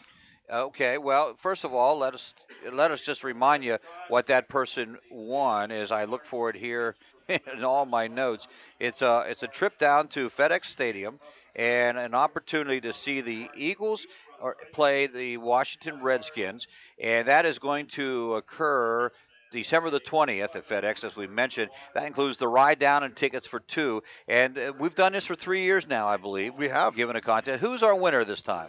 Our winner is Robert Malott of Greencastle. Robbie Malott, I know him well. Robbie Malott is the winner. He's going to get to go on a Klein bus tour down to Washington, D.C., check out the game, and he's got 2 tickets, and he can take any one of us. Well, he could, but he won't. So he's by the way, big Redskin fan, so he'll love that trip to go down there. Congratulations to Robbie. See him a lot of times. He'll cover the ambulance for the Blue Devils when he comes, and obviously he's been listening to the away game. So Robbie, congratulations. And really, you don't want to take Mike or Steve to that one, but or anywhere, or anywhere for that matter. But we do have a winner on that one, so that makes it that's pretty neat. So anyway, your chance to win comes back next year. We'll do it again, or unless we can talk Gary into doing a basketball trip here somehow.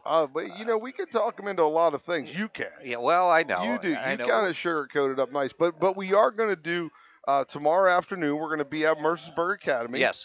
And we're going to live stream Mercersburg Academy playing the Hill School.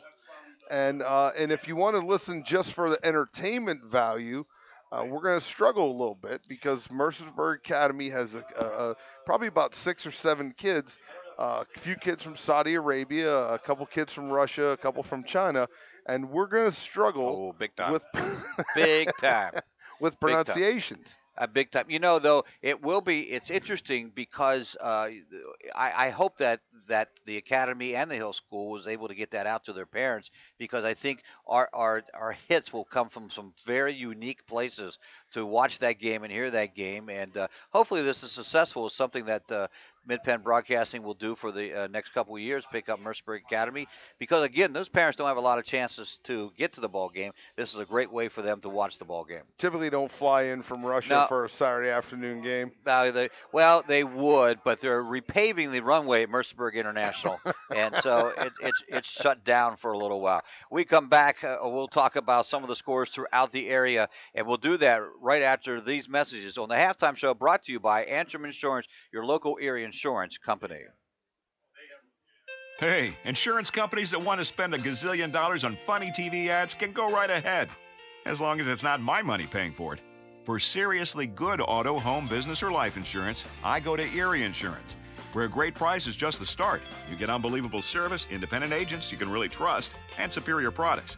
But don't just take it from me. Talk to your local Erie agent. Call Antrim Insurance. In Greencastle, call 593-0500. In Waynesboro, call 762-4565. It's home equity season at F&M Trust. The best time of year to rake in big savings with some of the best rates around on a home equity loan or line of credit. To rake in your savings during home equity season, visit fmtrustonline.com. Equal housing lender. Brothers Pizza is a proud supporter of the Greencastle Blue Devils. Brothers Pizza offers a full menu, and breakfast is served 7 days a week. Don't forget Brothers Pizza for your next football party or special event. Our menu selection is great for football parties, birthdays, and other special occasions. Dine in, carry out, and delivery. 50 Pine Drive, Greencastle, next door to Comfort Inn. Phone 597-5322 or order online at mybrospizza.com. Have heating or air conditioning needs? Look no further than Lecron's Comfort Solutions. We service all brands: heat pumps, humidifiers, system replacements, gas, oil, electric heat, and ductless systems. Lecron's Comfort Solutions is your authorized Trane dealer. Call Corey at 717-597-3768 for a free estimate. We are licensed and insured. Lecron's Comfort Solutions. Local company, local name. Serving Greencastle and all of Franklin County with professional service and installation. Del Martin Incorporated, a full-service advertising agency, has been serving the tri-state area for 35 years. We specialize in screen printing and embroidered clothing. Del Martin Incorporated supplies a full range of brand-name uniforms for athletic, work, and medical applications, and a full line of advertising essentials. We have an in-house artist ready to put your ideas to work for you. T-shirts for schools, clubs, churches, and events. Del Martin Incorporated, 21 Sarah Susan Lane, Greencastle. Phone 717-597-5751 or online at delprint.com. Streaming live with over 70 local sporting events a year, this is MidPennBroadcasting.com. If it hadn't been for Cotton Eye Joe, I'd been married a long time ago. Where did you come from? Where did you go? Where did you come from? Well, Cotton Eye Joe? one more time, Mike. I get to hear a little Cotton Eye Joe. Stop my feet. See Blue Devils come back out onto the field. You'll see Sam Sprague coming into your picture right now. He is out of his shoulder pads, so he will not be playing the second half of this one. He had 112 yards already in this ball game on those carries. The big one, of course, that first one, 71 yards, but was running the ball well, so they're going to have to do it without Sprague in the lineup here. Hines, who was down for a little while, he is back in the action. So that just adds to the Blue Devils. They need to come up with something and help them get back into it. Well, the last games of the season, as you know, this one here tied at 21 apiece. We've already reported on Waynesboro, Big Spring, Northern York at East Pennsboro's a game we're watching. James Buchanan, unfortunately for Coach Stoner and company, had to go to Susquehanna Township to play. Though they're not the usual Susquehanna Township, they're still a pretty good ball club. Yeah, they're 2-7, but again, that's a different 2-7 than a Franklin County Colonial League 2-7. So yeah, it looks like they're gonna. I don't have a score for that one. But I do have a score for Northern, and East Pennsboro's up 28-14 at Northern. So, kind of what you expected in that one. Right. The only hope really Greencastle had was that Northern would beat East Pennsboro and Big Spring would beat Waynesboro. Those two things aren't going to happen. So East Pennsboro and Waynesboro will share the championship in the Colonial. And, as we said before, last week, Waynesboro breaking a 12-year skid and really collecting some, getting a co-championship for the first time in a long time. Whether they make it into the playoffs, they need some miracles to happen too. It's hard to jump from 19 to 16. That's where both Greencastle and Waynesboro is at this time. It is tough, and it's going to be tougher because, surprisingly, right now, Carlisle's leading Harrisburg 7-0, and that was one that, I thought maybe, Carlisle would struggle in a little bit, but they're up 7-0. CD East beating Central Dauphin 14-7. That's not, Central Dauphin has been the king over there for a long time, but CD East, this is their year. This is their year. They are playing amazing football this year. I think they're the number 2 seed in districts. Mifflin County losing to State College 28-0, and Cumberland Valley over Chambersburg 28-0 as well. I don't know. I didn't look at Mifflin County, but last year they were the district champs up there. I think it's I'm not sure what district it is, but there's only like 2 teams in that. So whether they have, I think State College is in that, so State College probably will take that from them this time. But nevertheless, some other key games. Cedar Cliff at Redland, they always finish the season. Their sister schools under the West Shore School District, and Mechanicsburg at Hershey, and Lower Dauphin at Bishop McDevitt. Bishop McDevitt, if they can, they're playing that tomorrow at 10:30 a.m. That's an interesting time for them. They've been having trouble with their lights up there, and whether they get to host the district game, because they'll all be Friday night at 7 next week. That'll be determined whether I think their lights are fixed, but they're playing this one at 10:30, which is interesting enough. Big day for the Blue Devils tomorrow for the girls soccer team, along with Lauren Hornizen, who's be running in the state meet tomorrow for Greencastle.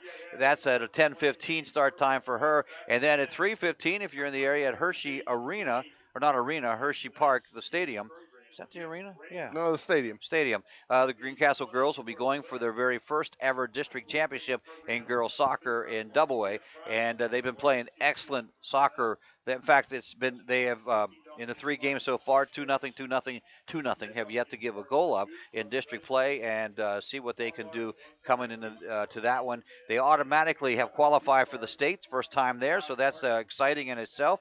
And interesting, this is all happening in about the second year that everything has moved to the fall. Remember, girls soccer used to be a spring sport, and then they did have, a separate state championship for this, but now they get to play in the really big tournament and the one that means the most. The one that means the most. But isn't it interesting? Because I sit back and think about these things, but interesting, what an outstanding group of young ladies coming through Greencastle right now athletically. Oh, yes. And the basketball last year kind of started it rolling.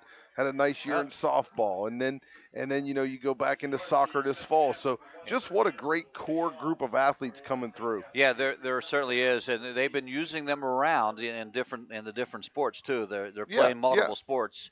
So good luck to them tomorrow. Hanson will kick off to start the second half as the Shippensburg Greyhounds in their all maroon uniform takes the opening kickoff. Zion Ware still on his feet as he rolls up and out of bounds at about the 38-yard line. So they get first possession. We'll see what happens as they come out here. As you mentioned, Blue Devils need to make some adjustment because they have not been defending in the secondary. No, they're struggling with that and figuring out kind of what they're supposed to do. A couple times out here in the first half, they even looked confused when they were trying to line up. So hopefully they got some of that stuff fixed and they're ready to make those adjustments. Blue Devils front 4. Eastern York is beating York Suburban 28-7. That's one of the teams Greencastle had to have lose. They tried to run the ball, flag on the play, and Big Bob Ryder come in to put Ware down in a hurry. Yeah, knocks him down. We got a flag, so they hold against Shippensburg, so that'll go back 10. And then earlier in the game tonight, on a 1st and 20, we saw him throw a hitch and pick it up. So again, for Greencastle, I think one of their troubles has been this year. Defensively, they don't always play situational football. They don't always adjust what they're trying to do defensively according to the situation of the game. So maybe here you lay off a little bit and just make the tackle. Get yourself broken down and make a tackle here. And make the tackle. I mean, they failed to do that too at times, unfortunately, which has led to their demise. Oh, they moved. That's a second back-to-back penalty for Shippensburg. And that will move it back just 5 more yards. Yeah, sure. And Greencastle's got some folks out there now playing. We lost Sprague, and as well as Sam was doing offensively, I was more concerned defensively not having him on the field. But you got some new shirts out there playing in the secondary. Joe Burns now playing the safety position. Gufferson to pass. Down, looking, and makes the completion at the 40-yard line. It's, believe it or not going to be a first down after about a 25-yard pickup. It's going to be spotted at the 45, but they go back to Gufferson.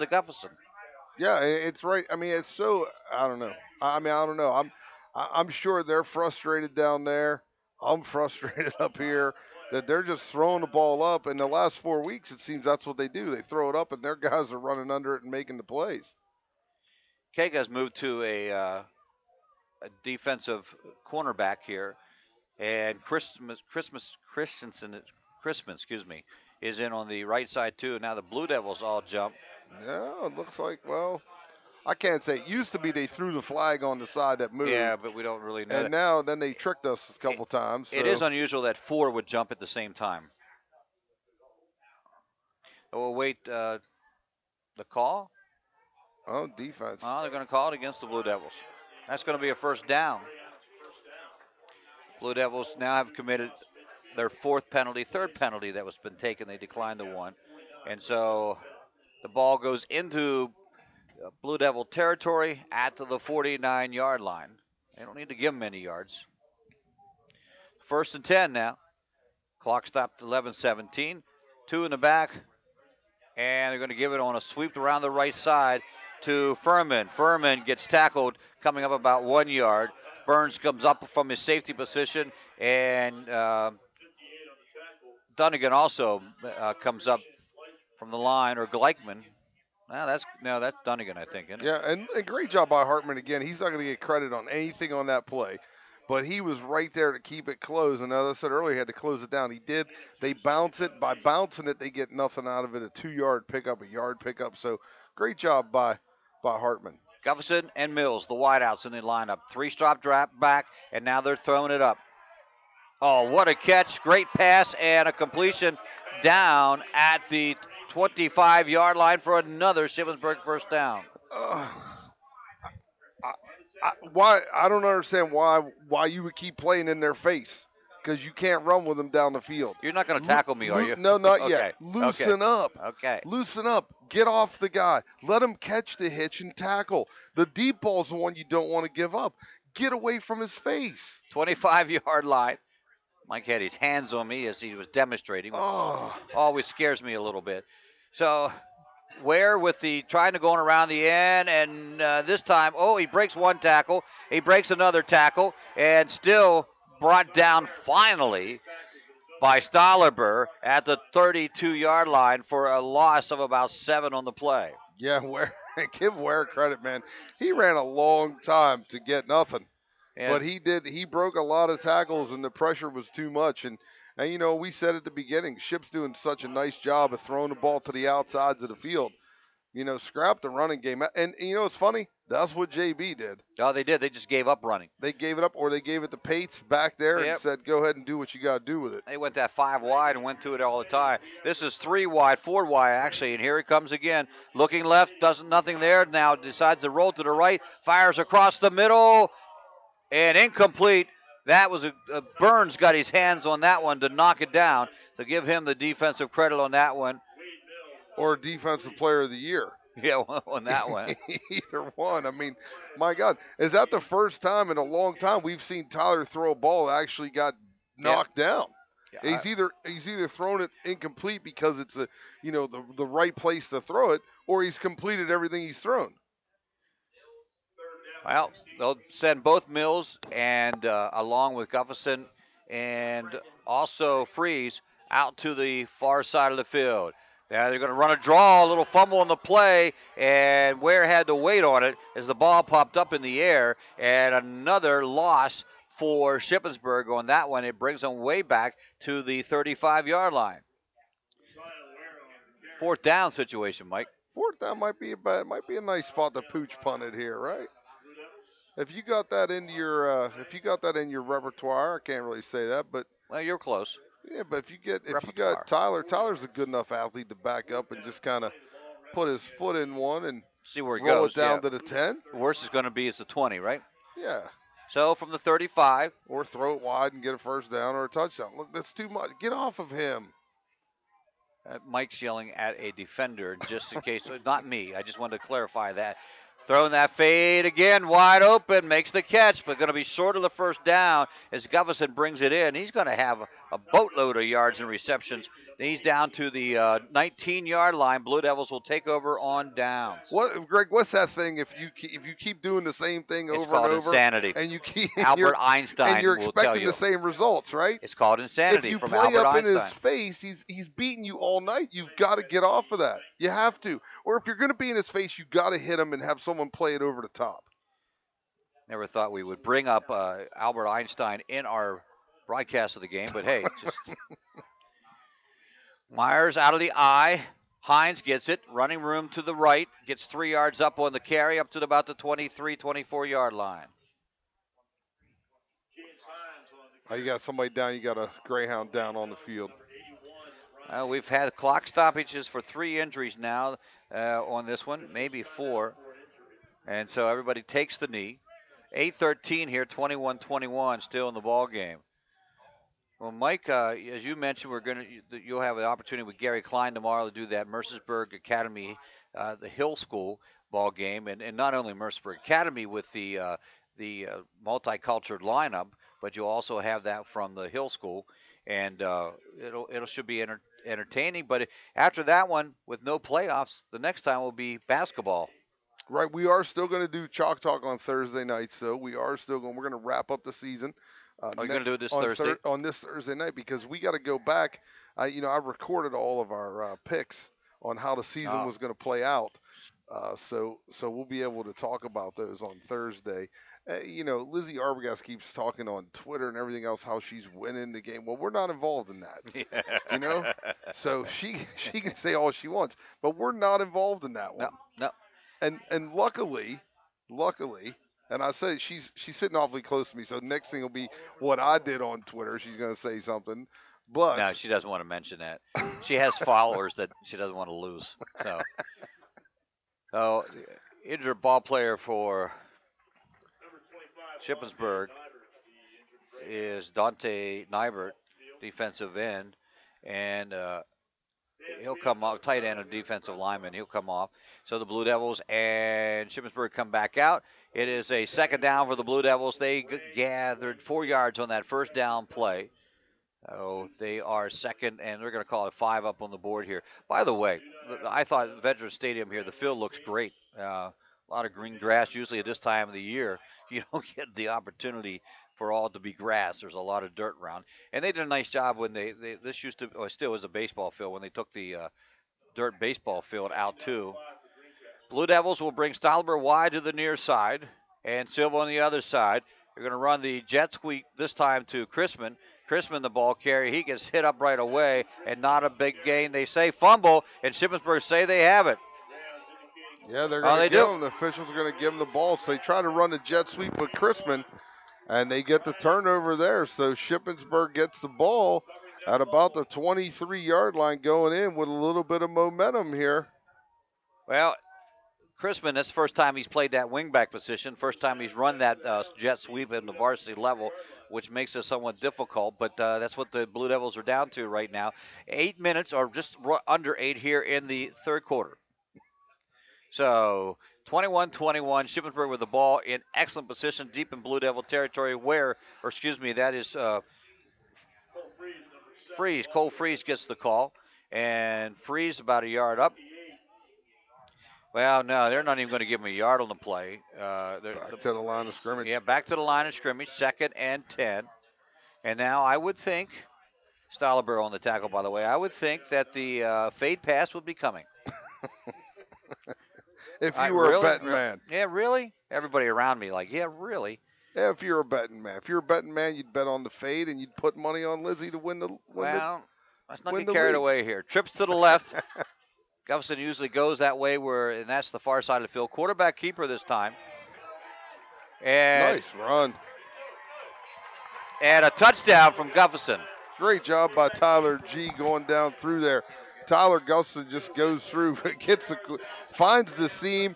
By the time he gets that second level, no one even knows he's there, and then he makes a cut back to his left, and Tyler sticks it in for the score. Great run by him. Great emotion on this Shippensburg Greyhounds sideline here. So as Greyhounds line up for the extra point to make it 28-21, they bring out the kicker, who Greg said is not structured like a kicker. Desmond Cordero. Ball's down, kick is up, kick is good. He does kick it rather high. So we'll take a quick break here on the F&M Trust Sports Network on, GameTimePA.com and MidPennBroadcasting.com. We'll be back right after these words.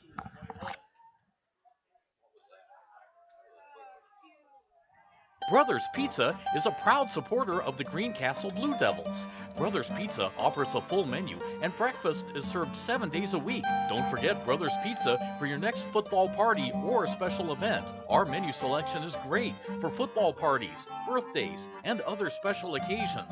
Dine in, carry out, and delivery. 50 Pine Drive, Greencastle, next door to Comfort Inn. Phone 597-5322 or order online at mybrospizza.com. Streaming live with over 70 local sporting events a year, this is MidPennBroadcasting.com. Well, it really was a trick play, to say the least. No one expected the quarterback keeper on second down, and no one was there to guard him. So Gufferson caps the two-play 23-yard drive with a 23-yard run for Tyler. And now it's 28-21. Kickoff straight down the field. Going to be taken by Silva at the 7-yard line. Coming up to the right side. First time we've seen a run back in a while. And he gets it up to the 28-yard line. That's where they'll take over the football. 1st and 10. And, Mike, now they need to do something. Do something in a hurry. James Hines with the return got it up to about the 28. And you're right. Now, Greencastle's been playing catch-up in this game. Other than that first possession, they've been playing catch-up all night. So this is, just when they thought they had some things going, they got the stop down here, then the fumble. Ship scores on the QB sneak from forever away. And good for them. High formation for the Blue Devils, gives it to the fullback this time. The first man through, that's Oberholzer. Rumbles about 3 yards up the field to over the 30-yard line to the 31. That's been a successful play on any down, as Oberholzer has run the ball well. 2nd and 7. 28-21, Blue Devils trail. We still have 6:42 to go in quarter number 3. Plenty of time left in this one, and it has been back and forth since the beginning of the ball game. 2 receivers to the wide side. I formation once again for the Blue Devils. And Myers a long snap count. and this time it goes to Hines, and he gets about 2 yards upfield. Going to bring up an interesting 3rd down and 5. Yeah, and one thing that we haven't seen Greencastle do a lot of tonight was actually throw the football. No, they haven't. I mean, we've seen Spencer roll out a little bit. I might only have him down for 3 passes. I'm not even sure of that. He's run a couple, threw one away. Does he have a completion? No, he doesn't. Yeah, and that's something he does. He does have one. All right. 1 for 7 yards. How many attempts you got over there? 3. So he's 1 for 3 for 7. That's about what we thought. And here we go. He's going to roll out now, but he's keeping the whole time. Finds a crease, but doesn't get get the first down. Maybe. You got one guy on the other side of the stick on the far side. Yeah, they're giving it to him. That was just a straight bootleg for him. Yeah, he came out of there running the whole way because he had the ball tucked in his pocket or tucked in his side, and so you don't know what the situation is here with Sam out and some other guys out. Are they not throwing the ball because they don't trust the guy that can catch it, or are they just kind of tightening things down a little bit? Yeah, making the safe plays, the plays they can sort of count on here. Wide receiver to the right, 1 to the left, 2 in the backfield. There it is. Play action, rolling right. Spencer stops and then fires downfield over. Oh, he got a flag on it, Got a flag on it, yep. Yes, he did. Yeah. Now, I don't agree. I don't necessarily agree with that call. But he's going to give him the pass interference call, which is a 15-yarder and automatic first down. That was Mateo, the intended receiver for the Blue Devils. And that is a pass interference. Big yardage for the Blue Devils. So they'll move it, and from the spot it'll go down to about the 45 inside the territory of Shippensburg. Big play that time. Yeah, big play, changes field position a little bit for them, even if they don't get a first down. But, as I said before we started the game, Greg, Shippensburg's not going to light up the scoreboard. So you're going to have to score two times. Yeah. James Hines with the carry, and he gets up inside. He runs his feet. He just run a little buck sweep action. He gets the power sweep. He gets up in there for 3 or 2.5, let's say. And it's a nice pickup by Hines, but it is 28-21 Shippensburg on top for the team that couldn't light up the scoreboard. Right. You score twice, you should be okay. You were thinking we would score the second possession 14-0, and this one would be hard to. I think because then you get Shippensburg doubting themselves, knowing that they've had trouble scoring, but instead, man. Lone setback, and he bound. That time Oberholzer goes nowhere. Going to be thrown for a loss and a big third down situation for the Blue Devils because they cannot afford to go down by 2 scores. They cannot afford to go down by 2 scores. And again, we talk about defensively how frustrating it is for coaches. When you're looking at this, too, this is frustrating because there have been times tonight where Greencastle just dominate the line of scrimmage. And then there have been series where they didn't do anything, and it's kind of right here. But they should be dominating these guys up front. Straight back, looking to pass, rolling to the right. Meyer stops and pops downfield, completes it to Hansen. Hansen at the 30, and good enough for the first down inside the 30-yard line to the 29. Yeah, nice throw by Myers. He just sets his feet, stands good and tall, hits Hansen running on the little out route, gets it down the field for a first down. So Morgan Bush looked like he was a little shaken up on the play. Yeah, he's going to come out too. He was hurt last week a little bit. So there goes the center, and always concerned about that when the starting center goes out. Yeah, you want a good exchange on this first play here. So I formation. There it was. A little bobble on it, but they are able to get it into Hines' hands, and he just makes something out of nothing that time. Yeah, and that pass opened up some lanes inside. Now you can't play it as tight as you want, so you back off your linebackers a step or two just so they can get under those, and which opens up the trap for you inside. So, as football's been played for hundreds of years, one complements the other. It does. People like to see the forward pass all the time, but you got to have that running game to make the forward pass work. I formation, left and right the receivers. First man through, Oberholzer. On the ground, gets hit. Gets down to about the 20-yard line where he stopped, and they're going to spot it right at the 20. So he's short, maybe about a yard here, a little less than a yard. Third and short yardage, obviously in 4-down territory. Obviously in 4-down territory. You got to score to tie this thing up. And then you got to be careful with that kick because, as you said, you got a different holder in, and they've been close all night. Right, they have been. They've also been close to roughing the kicker. Timeout. Timeout taken. Who took that? Shippensburg. They'll take the first timeout. Yep. First timeout of the second quarter, or the second half, rather. And with that, we'll take a timeout on the F&M Trust Sports Network on midpenbroadcasting.com and GameTimePA.com. Chalk Talk, the only program dedicated exclusively to Franklin County High School football, is on midpenbroadcasting.com. Join Gary Klein and Mike Montadoro every Thursday night at 7:30, streaming live from John Allison Public House, 401 East Baltimore Street in Greencastle. We preview each week's upcoming games and talk with the players, coaches, and reporters. You're invited to join the conversation. Email us your questions and comments during the show. Chalk Talk on midpenbroadcasting.com.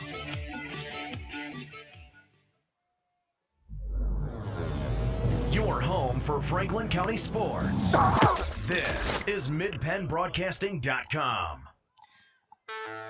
First play out of that timeout, quarterback keeper to get the first down for the Blue Devils. Myers takes it himself, and so the Blue Devils will move the sticks once again. A 1st and 10 situation now from inside the 20 at about the 18-yard line deep in Shippensburg territory. Yeah, just get the first down, get Myers in there, get him a little push, see if you can't get something going. And they got to move the sticks down here. Any way you can do it, you move the sticks because you need first downs. You need first downs. Hansen going out to the right side here as Loaiza here on the left. Myers back to pass, 3-step drop timing pattern for Hansen. He's got it. Yes, touchdown. Greencastle on the pass from Myers to Hansen, and great call on that one and a great pass. Yeah, just same thing that Ship's been doing, run the fade route down the end zone, and Hansen gets up and makes a catch over the top of the defender. So great job by Kurt. Nice throw by Myers. We just talked about not throwing the ball much, and here we are on that drive. 2 big completions on that drive gets them the score. Crispin to hold for Hansen to tie the ball game up. Good snap, snaps down, kick is up, and it is good. So this one, with 2:04 remaining in the third quarter, is tied at 28 apiece. That extra point, by the way, brought to you by Remax Premier Executives of State Line, lowest bear agent, phone 597-2777. Well, we'll just keep it here during this break, Mike, and the Blue Devils coming down to tie it up, and really just a good call, good catch, good pass. Yeah, it was a decent drive by the Blue Devils, kind of what they needed to do to answer to beat 28-28. What you need if you're the Blue Devils here is you need a stop. You need to get a stop defensively and be able to score because chasing points all night wears you out. And it looks like they're going to, if they can't get a stop here and it goes 35-28, something like that, that could turn out. You got to get a stop. You got to get a stop. You have to. I mean, the crazies, I'm babbling on about nothing, but you got to get a stop. Well, it was a 7-play, 55-yard drive for the Blue Devils and an 18-yard pass play from Myers to Hansen for the touchdown. The extra point by Hansen is good also. So he's ready to kick off again here with 2:04. And line drive shot, and it's going to roll into the end zone. And Shippensburg will bring it out at the 20. The Ship will go 1st and 10 at the 20. 28-28, 2:01. Whatever you want to say tonight, this has been an entertaining football game. It has been an entertaining football game. Yep. Hansen with his second touchdown pass of the season, and along with his extra point, that gives him 44 points on the season here. It is Hines who leads the team with points in 54, but it has been. We weren't expecting a shootout. Now we got into one here. And we got into a shootout, and it reminds me a little basketball. The guy takes the last shot, they're holding it for the last shot to win it. Yeah. So who's going to have the ball last? Who's going to have it last? Right? Where the call coming around the left side. Ooh, he gets smacked and hit hard. Hartman, great job there to cut off the corner, and then it was Dunnigan to come in and make the stop. Yeah, Hartman's played well all night. The one play where he didn't close it, they ended up getting about 8 yards on it. But for the rest of the night, Hartman's been there. He's closed the lane. He's keeping his outside arm and leg free, so he's able to step up and make the play. So Hartman's played pretty well all year. He's kind of been underrated this year as it's going on, but he's been a big catalyst to this run defense. Myers with at least 7 or 8 touchdown passes this year. And a little trickery coming around the right side. It's just a bootleg right for Gufferson, and he comes up over the 25 to about the 26-yard line. Not going to be good for a first down, but he does get close to it. Yeah, he does get close to it. And that's the kind of stuff JB did with Shamar Pates. Run everybody off of man coverage, kind of sneak in behind them, and they're doing it. Now Tyler Gufferson, heck of a football player, not Shamar Pates. No. With his speed and athleticism, but he still that's a big play for him.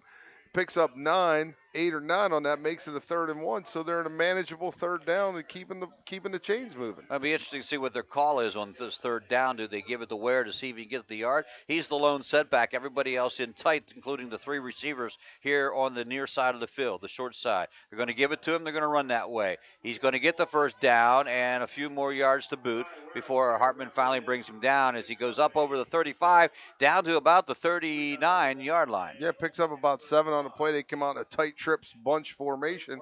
They get everybody blocked, and he's able to get on the edge a little bit. So that actually, you can come back to that later, as a nice running formation because they are getting the angles on the block in there. If you need yards, that's probably the formation you want to jump back into. Gufferson to the left side, split out wide. And this time Ware comes to the right side. And he stopped, not going too many yards upfield on that one.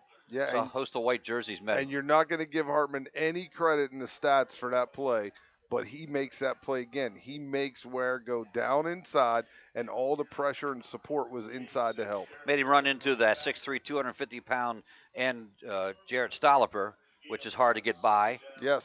So you're right. Hartman did the job, cut off the outside on that one. Clock under 25 seconds here as this will be the last play of quarter number 3. It's tied at 28 apiece. They're going to send the trips to the left, and Furman will come to the near side of the field.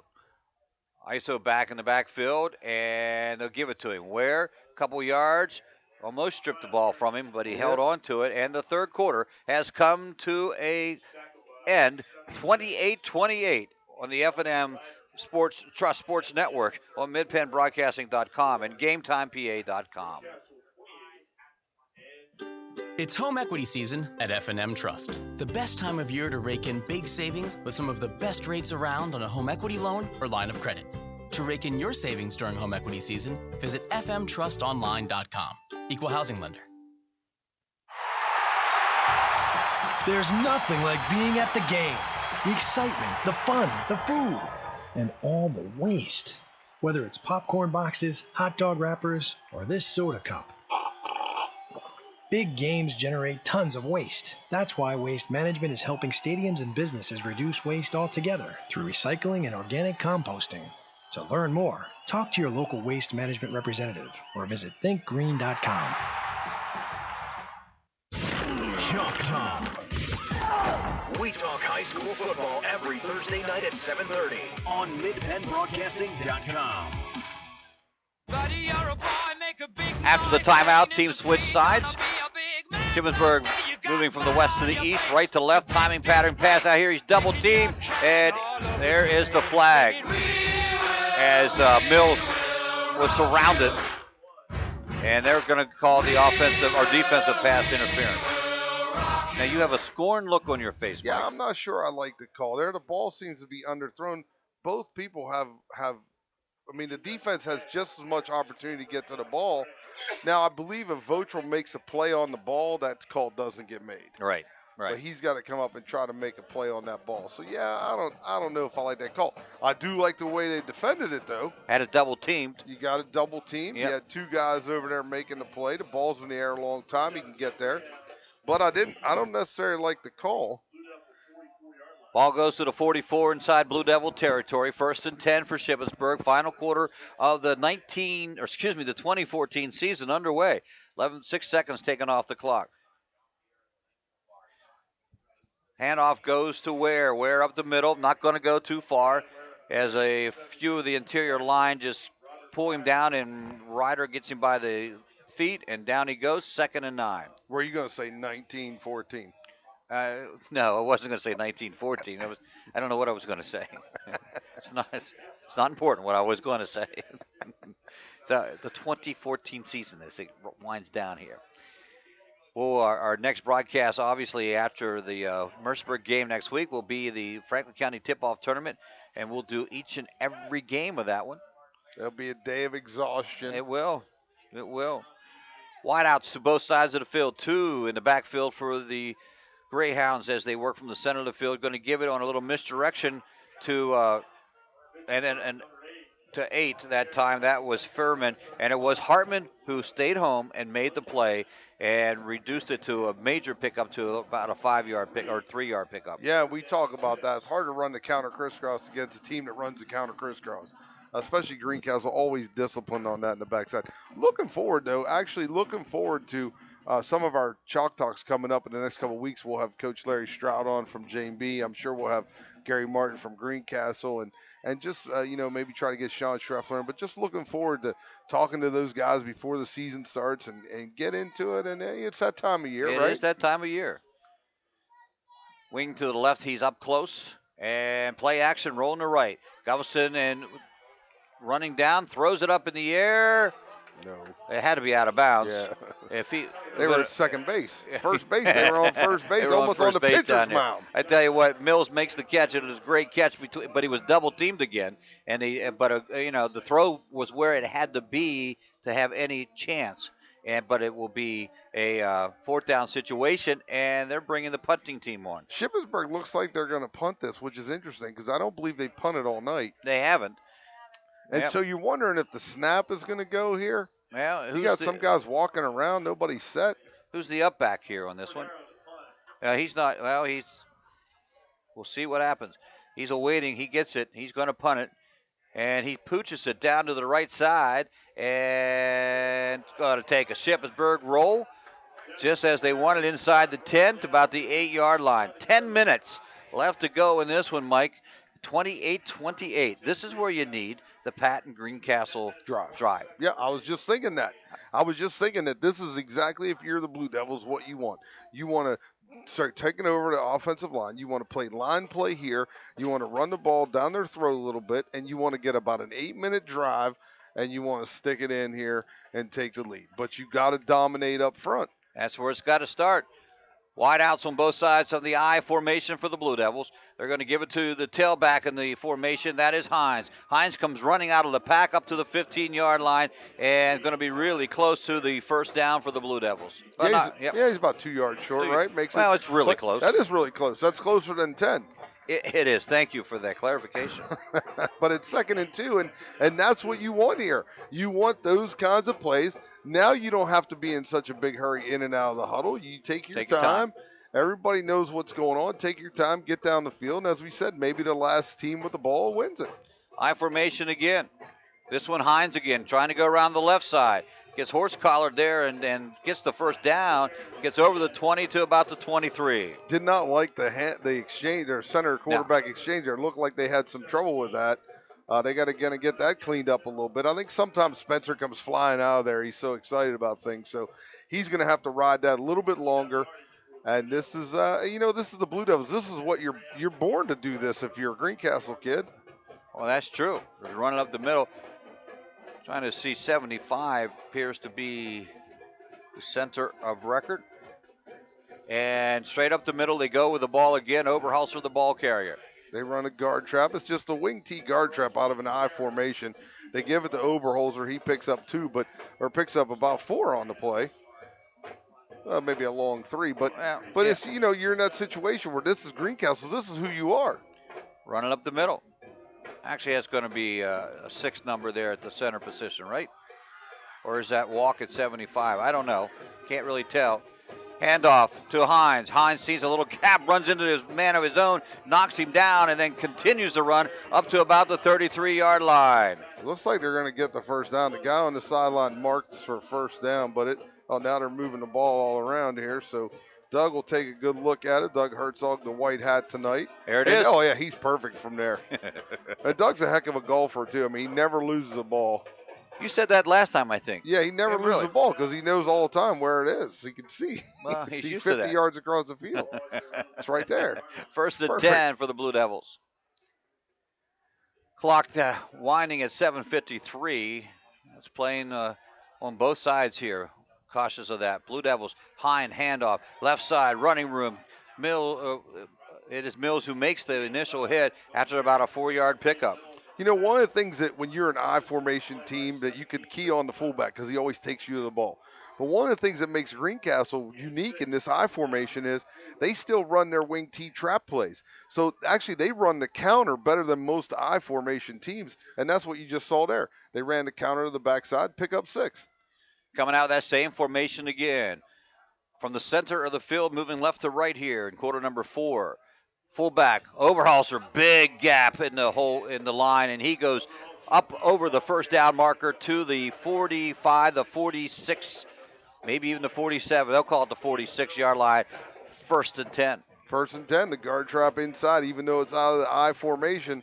Everything's the same up front. They're blocking schemes so they can do it, and they're doing it well, and that's what we need to see from the Blue Devils, to dominate this smaller line of the Greyhounds. It is Sean Walk, the center. There's a snap and a fumble on that one, and I think the Blue Devils have it. And again, we worried about that exchange as Morgan Bushett going out, and in came Sean Walk. It's hard for the backup at times to make that adjustment, but I believe you're right. Spencer's got to make sure he has the football in his hands. He leaves sometimes. He doesn't ride it out long enough, and you really got to get your hands up in there and ride that guy out for a step and then get going. But, the I formation is new to them too. Maybe he's trying to get to a spot that they don't normally get to. So, there's a lot going on out there. Blue Devils have to rush, and they get to the line, and to give it to Oberholzer, trying to come up through the middle on 2nd down. He's only going to get to about the 49-yard line, so pickup of 3 at best. 3rd and 7 now for the Blue Devils. Wow, big 3rd down, Mike. It's a huge third down. You want to be you'd like to be in a 3rd and 2, 3rd and 3. You don't want to be sitting in a 3rd and 7. Silva to the left side in the lineup. I formation, which would appear to me they're going to run. And they do. They give it to Hine. Hine's going to try to break around the left side. This time he only gets a couple yards, goes over to 50 to the 47-yard line. Going to be about 4 yards shy. And they're going to go for it. Yeah, they're going to go for it. They're going to sit there and say there's 5:28 to go in this game. We're not punting the football. Nope. Loaiza is the wide receiver coming out here, number 16. This time he's going to go to the left along with Silva. He's going to be the slot to the left. I formation. Get it to Overholzer in the flat. Throw it to Overholzer in the flat. Here we go. 3rd down. They're going to give it to Hine. Hine tripped up. No, he's not going to get it. He's going to be shy of the 1st down at the 44, 45-yard line. Yeah, 45-yard line. So they're a yard short on that. Yep, but, I mean, they wanted to win this football game, and they felt like they had to make that play. And I agree. I mean, if you're going to win the game, that's the call you have to make. If you're playing for overtime, which I don't think anybody wants to play for overtime, you punt it away there. Nope, I think that's the play you make. So Shippensburg starting from the 45-yard line in their territory. They got 55 yards to go to try to put the lead back up on their side of the scoreboard. They have 5 minutes to do it and 2 timeouts to do so, I believe. Maybe 3. So here we go. Guvison, receivers all over the place. 3 to the left. Back throwing to the right. Oh, nice pass. Completes to Furlan. And he's still going. There he goes the whole way. Furman with the catch on across a little slant, and they get it right off the bat. Yeah, they run the slant route right there because Greencastle getting so wide to beat the wide side of the field. They get Furman running the slant, and they took the safeties out of the field because they're playing 4 over here against trips. And by doing that, Furman's got a free run down the field. So one play going 55 yards for the touchdown. Maybe they scored a little too soon, though, Mike. They should have taken some time off the clock on that one. You'll take those touchdowns anytime you can, Yeah, but you're right. I mean, they did. They snuck it right. They went right down and hit Furman on that slant route. And what a great throw. Gustafson's had a heck of a football game tonight. He has. I mean, you watch this game tonight. I don't know, man. He's playing every bit as good as Connor Federoff played all year tonight. Certainly has. Their highest point total coming into this ball game was 28 points in a loss against Mechanicsburg with 45-21. They scored some late on that one, and they've only scored 91 points coming into the contest. They picked up a third of that here in this one. Yeah, they have, and just done it. I mean, he's quick. He's quick. This guy's quick. 4:49 on the clock, just a one-play 55-yard drive. Now the Blue Devils, really, last time we talked, we said they had to go to work and just use some time off the clock. Now they got to come down and score in a hurry. Yeah, give the Greyhounds credit the way they've game planned this up tonight. I mean, they've kind of, the blueprint has been out there since Hershey on how to do it, and they've done a nice job with it tonight. I honestly, when we came in here, I didn't think they'd be able to because they haven't done it enough. Right. But they've come out tonight, and they haven't missed many. No, that's for sure. That's for sure. I'll check with my friend Lizzie in a few minutes and get some stats on Tyler, but they've got to be phenomenal. Boot straight up. Going to be taken by our elusive 88, which we don't have a number on. And he's got to get that ball back in, and he gets tackled at the 25-yard line. Shippensburg has the ball. He fumbled it, yeah. He had that ball hanging out there. Yeah, he did. And if you're Shippensburg here, man, you go for it, don't you? Yeah, you try to punch it in right here, and if you do, the game is over. So what's been Greencastle's Achilles heel this year? Turnovers. The turnovers have killed him in points and games that have just been awful. And what a big, I'll tell you what a big night. Give his Greyhounds credit, man. They've worked so hard this year. They've lost players each week. Theirs haven't always been the injuries, but they've lost kids each week. They put together tonight, and wow. Yeah, I think you're right here. They just you gotta score and put this out of reach. Guvison under center. 2 in the backfield. Wideouts both sides of the field. They're going to give it to Ware. Ware falls down right off the bat, so it'll be no gain on the play. That's the only call that they've made tonight I didn't like. The only one. That's the only one that they didn't like. I would have liked to see him say, you know what, let's take that fade route. Let's take a shot here. Well, Mike, not to disagree with you, but no, you can. You said a couple times, I wouldn't have done that. I wouldn't have done that. So that would have been the punt, third punt. Yeah, there was. The punts I don't always agree with. Yeah, there you go. But this here, man, you got him here. Go throw that fade over the top. But you're probably right, too, because I'll probably say the same thing all night if you listen long enough, right? If you listen long enough. Clock not the friend of the Blue Devils right now. 4 minutes to go in the game. 35-28, Shippensburg up. Guvison, play action, roll to the left, and there is nobody there. He sees pay dirt ahead of him, and he gets the score. Oh, wow.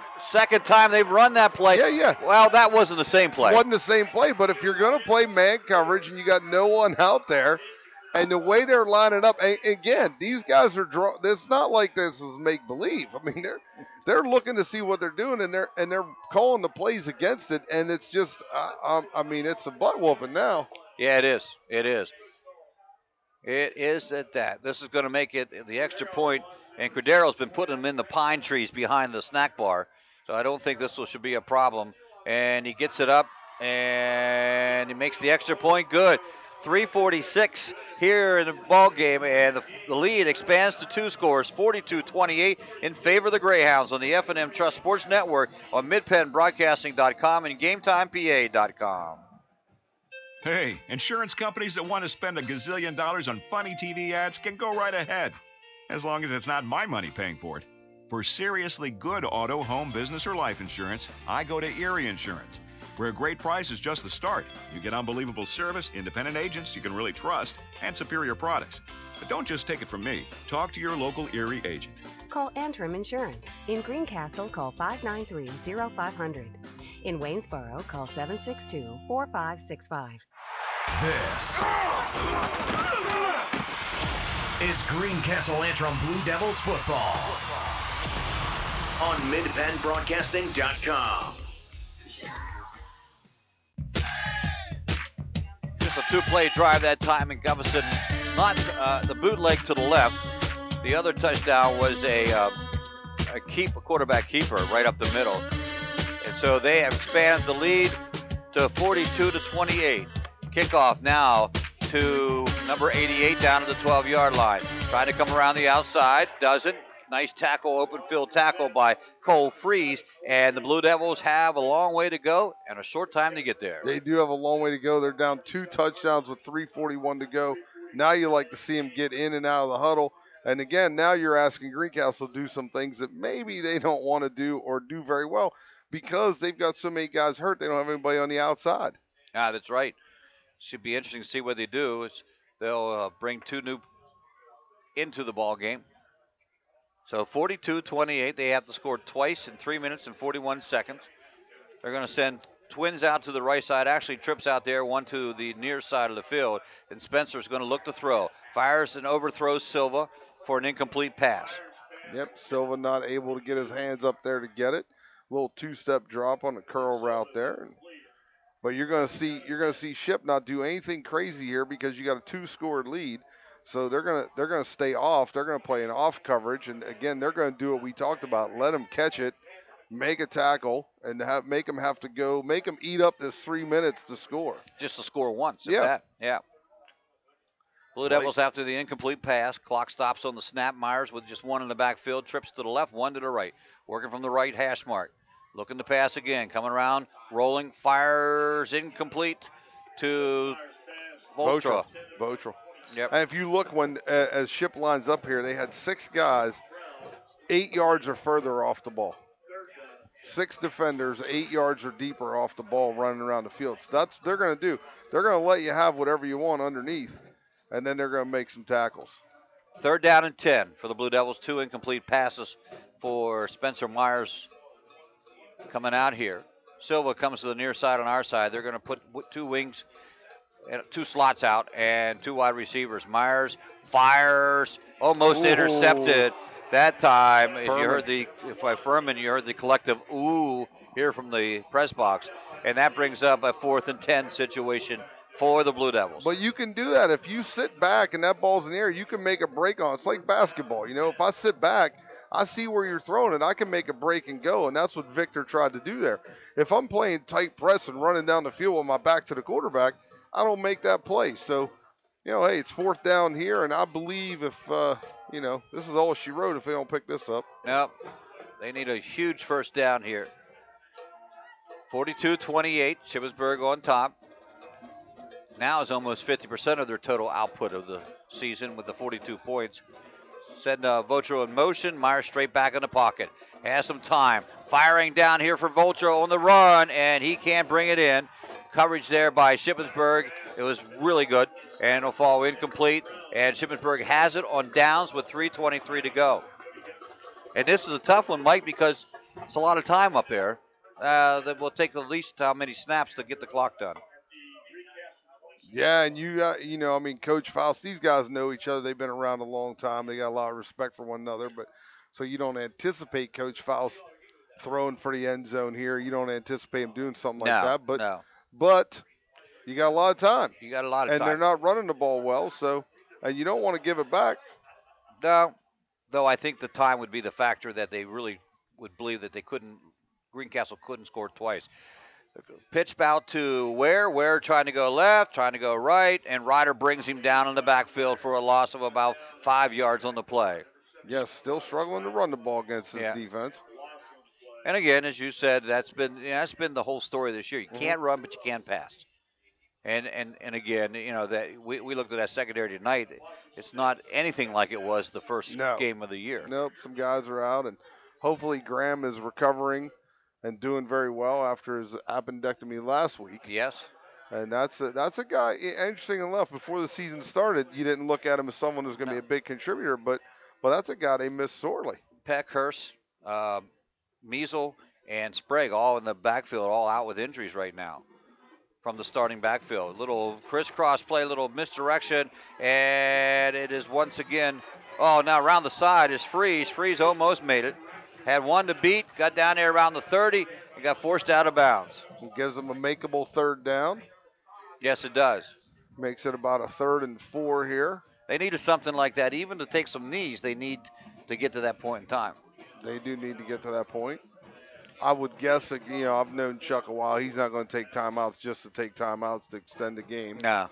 If he had the ball and a chance to win, yeah, if you had a chance to win, but you're not going to get 2 scores in 2:26. I mean, crazier things have happened. Sure, but what that does is by doing that, you're going to force Shippensburg to score. Right. Govison just waiting for there's the 5-second hand up, and they're going to give it to Ware. Ware going to try to come around the right side, but no, he can't make it there. So 4th down situation coming up here with 2:19. Clock going to go under 2 before the snap on this one. I was going to say the big guy was going out to kick a field goal. I'm like, now that I don't agree with. You get that blocked and let it go the other way. I mean, that's what you can have happen. I think what you do here is come out in that trips bunch formation and run a toss sweep to Ware again. You've had success in that. I think they're just going to go for the delay of game call or call the timeout. We'll wait and see here. It's a clock. Well, we haven't seen the 5-second from the head timer back there. There it is. 5, 4, 3, 2, 1. Did they take the timeout? Yep, they took the timeout. 1:40 remaining, so really it's. Don't forget, we got game or tomorrow. Chalk Talk on Thursday night, tomorrow? And we're going to talk about how this season ended up and what our picks were and where we thought we'd be at the end of the year. I think, and we'll talk again about how awesome Lizzie was. We'll mention it. She, we won't invite her to Chalk Talk this week, but we'll mention it that she did a good job on Game Time, but maybe not on Chalk Talk. But and tomorrow we got Mercersburg Academy. We're going to live stream that for anybody who wants to check out an Academy game. You got nothing going on tomorrow afternoon. It's supposed to be cold. Get a hot chocolate, put the fireplace on, and listen to Gary and I. And what time again? It's going to be a 3 o'clock kickoff. Well, that's a strange time too, but that's okay.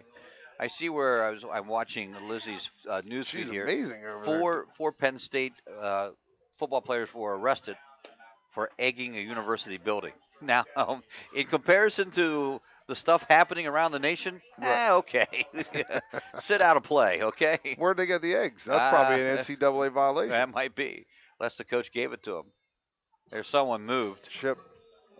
Well, they had too many people in the field. Well, they had this guy over here at the 20. He did too many guys, and he moved. So is that a double penalty? That's one penalty. I know. They'll move it back 4th and 10 now. And the ball doesn't really, again, they're waiting for the snap. Now they're bringing 2 in, and they took 1 out. I'm not sure how that happened. It was a legal procedure, was the call. So I don't know. I don't know if they just yelled for him to get off the did field. Mills jump? I guess he was the one that jumped. It wasn't Mills. Number 18 was down here in the corner. It looked like that's Gustafson. Cody Gustafson. Yeah, Cody. Dad's down there hitting him with some paper. Okay. Saying, "What are you doing, Cody?" Now it's 71-0. Waynesboro over Big Spring. Oh, this is getting to be a disaster. Another flag? Another flag on the play. People jumping off sides, trying to get people to jump off sides. Well, pretty soon, Greencastle will get a touchdown on penalties. I know that's impossible, but thought I'd throw that out there. Ed Gottwall's report still not over, and Waynesboro leads Big Spring 71-0. You do not. That's what Steve said. He just said that. He said that an hour and a half ago when someone was procrastinating. Well, not procrastinating, but prognostic in their views there. Yeah. I think that's no comment. 71's. You don't really need to score that many points. It doesn't help your power rating at all, scoring 71 points against Big Spring. It helps you for your next job interview. I guess. Now they're going for a punt as they bring Cordero in to punt away. Last one, he was able to pooch down to about the 10-yard line. Now you got a delay of game. Delay of game. So what's that? 3 straight penalties. They were at the 4th and a great deal of yardage. Now it's way back to the 38. And Cordero will stand at the 48, way back. Bad snap, down the ground. He got it off. I don't know how that happened. Hansen takes it, tries to run it back, breaks 1 tackle, but doesn't. Second tackle, and another tackle. Still coming up the field, and then tripped up at the 25-yard line. Cordero's a little bit upset. He thinks he should have got a roughing the kicker call. Did he get the ball, though? I think that's what Doug's trying to tell him. Maybe they got a piece of the ball, but as you said, he doesn't have the structure of a normal kicker, so he can take hits like that. That's right. That's what he said. You can take that hit. But again, does it matter if the ball hits the ground on that? I mean, does it make it? Oh, does he a runner then? Yeah. Yeah, good call. Yeah. Ball hit the ground, so that makes him. Who knows, man? I don't know. You could play this game 100 years. Every game you play that happen, it would be called different each time. Well, I'm not going to be around that 100 years. Now, who takes the timeout? Shippensburg has taken a timeout. Okay. That one we weren't expecting. We weren't expecting the timeout there by Shippensburg on this one. It's really, again, 42-28. Shippensburg up on top of this one. This will be the final game for both teams here. Of course, the loss will knock the Blue Devils of any hope. Not that we really thought they had a chance to make it in, but nevertheless, take care of it themselves. Chuck said in the pregame interviews, we have to take care of business, and they weren't able to do that tonight. So Blue Devils will go down with a loss in this one, 42-28. We'll see what they do in the last minute and 42 as this class now will really, they went 5-5, 5-5, and then 6-4 on the final one here. So Blue Devils with a passing formation. One in the backfield, trips to the left. Myers back looking to throw. Does fire, hits Hansen at the 35-yard line. Clock will still roll on that one at the 120 mark. Yeah, going to just try to get up on line scrimmage and do it again. 1:14 to go. Taking them forever to get lined up, though. Taking a while to get the ball placed. And from the shotgun, again, a quick pass. Underthrown. Clock is stopped on that one. Intended again for Hansen at 1:03. Well, we'll do this right now before, so we don't have to do it in the post game. A real big thank you to our sponsors for making these broadcasts possible. We're really pleased with the fact that we're able to give you all 10 ball games with the video and the audio. We'd like to thank Steve Sibio for all except for one ball game being our cameraman. And that cameraman said he's not going to do it again because he's like Steve. He likes to watch the ball game. Myers under center. He's going to get rushed from behind and taken down for a loss back at the original line of scrimmage at the 56-second mark as the clock continues to run. And you're going to be 4th down here, so you definitely don't want to snap the ball until it can get way down and maybe it's the last play of the game. Yep. But we thank our sponsors again. We'll look forward to having you all back in basketball season. We'll do both Greencastle and Chambersburg, if that's the plan. That is the We plan. really haven't sat down and talked about it. But we haven't had our breakfast meeting. No. We'll try to pick up some girls' games at Greencastle. We expect them to have a pretty good year as well. Myers, last play of the ball game, most likely. Heavy rush, rolling out to the right. Now finds himself some room to the left and tucks the ball, decides to keep it. Trying to get to the outside and to out of bounds, but they're going to say they did. They're going to stop the clock that time. He got the first down, so they're going to set the change. Okay. And then come back in. You got 9.4 seconds to go, so at least Shippensburg's not going to get the ball again. Yeah, and the Blue Devils will have one last chance to try to put 6 more up on the board, but it's all moot point at this stage of the game. Is 42-28. Speaking of our cameraman just loving to watch the ball game, we wanted to show you some pictures of his family there. They have moved the change, and Spencer has to tie his shoe. There he goes. He's ready to go. Under center. Rolling to his right. Little play action, firing downfield to Hansen, broken up once again, and that's not the first time that Freeze has been in there on the defensive stop. That will stop the clock at 4.7. With second down to go. Yeah, Cole Freeze all over the place tonight. He's got his hands on a lot of footballs. He had an interception earlier, but he was out of bounds when he caught it, hit him in the belly, and he was standing on the line, so it didn't go. But not the way the Blue Devils wanted to end their season. No, not at all. Myers from the shotgun. Final play. Fires. Completes the pass to Silva. Silva at the 50. Trying to get some running room and converged on by about 6 maroon jerseys. And that brings the ball game to a close. The final score, Shippensburg 42. The Blue Devils 28. And we'll be back with the postgame show on the F&M Trust Sports Network or midpenbroadcasting.com and GameTimePA.com. It's home equity season at F&M Trust. The best time of year to rake in big savings with some of the best rates around on a home equity loan or line of credit. To rake in your savings during home equity season, visit fmtrustonline.com. Equal housing lender. Hey, insurance companies that want to spend $1 gazillion on funny TV ads can go right ahead, as long as it's not my money paying for it. For seriously good auto, home, business, or life insurance, I go to Erie Insurance, where a great price is just the start. You get unbelievable service, independent agents you can really trust, and superior products. But don't just take it from me. Talk to your local Erie agent. Call Antrim Insurance. In Greencastle, call 593-0500. In Waynesboro, call 762-4565.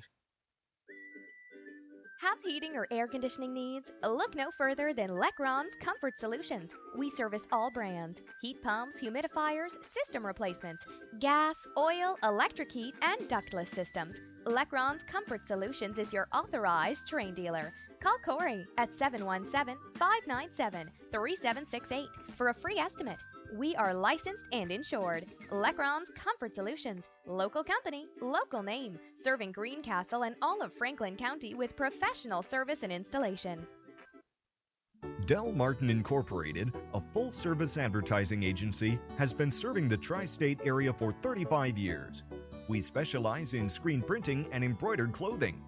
Del Martin Incorporated supplies a full range of brand-name uniforms for athletic, work, and medical applications, and a full line of advertising essentials.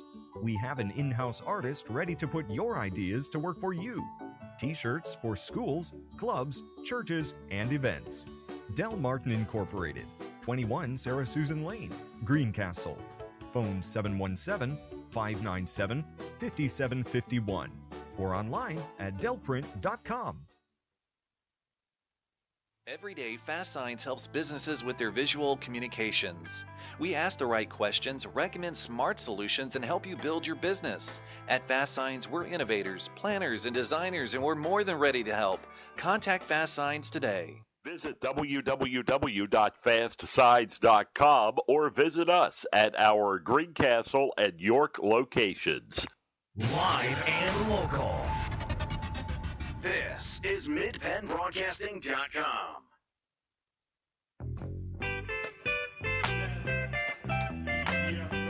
Final score 42-28. Shippensburg picks up the win. Tonight's postgame show brought to you by Antrim Insurance, your local area insurance agent serving Greencastle, Waynesboro, Chambersburg, Mercersburg, and surrounding areas.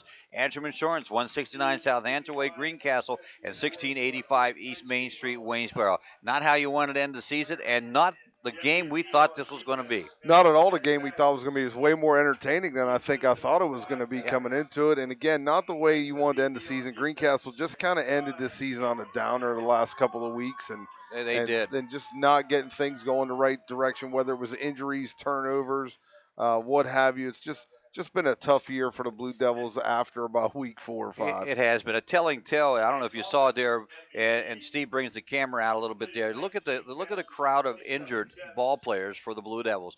You know, and that just gives you an idea. And key players that were lost during the season, and so those things, you know, they do mount up. And again, not the way they wanted to see the season come to an end, but nevertheless, it is what it is. Blue Devils will finish 6-4 from one of those things. So, you know, Tyler Gustafson getting the player of the game, which is no doubt in my mind.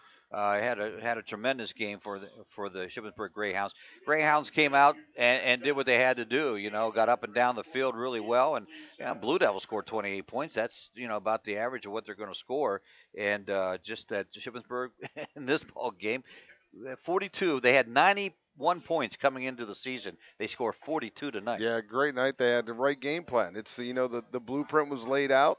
They followed it to a T, and you know, Greencastle missed some tackles early, let them pick up some 1st and 20s, put themselves behind the chains a bunch of times. So, you know, hey, give the Greyhounds credit, because they came out tonight, they executed their game plan perfectly, and they got out of here with a W. So they ended their season on a high note, 5-5. They've not had a losing season since 2006.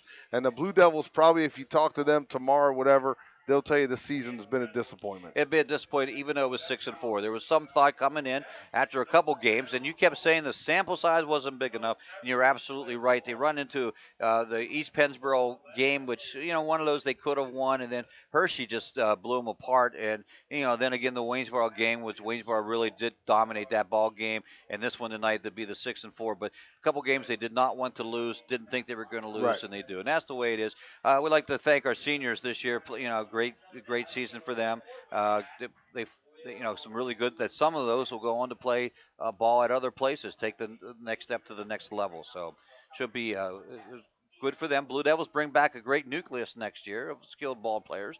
You can go back with your quarterback, and we talked about Sprague as, you know, running back. Most of the running backs are returning. And that fleet of running backs that they had, they needed them this year with all the injuries they ended up having to do. So, Mike, it's always a pleasure working with you. Awesome. Yeah, awesome always year, good Greg. time. I enjoyed it. I loved it. It's been a great year.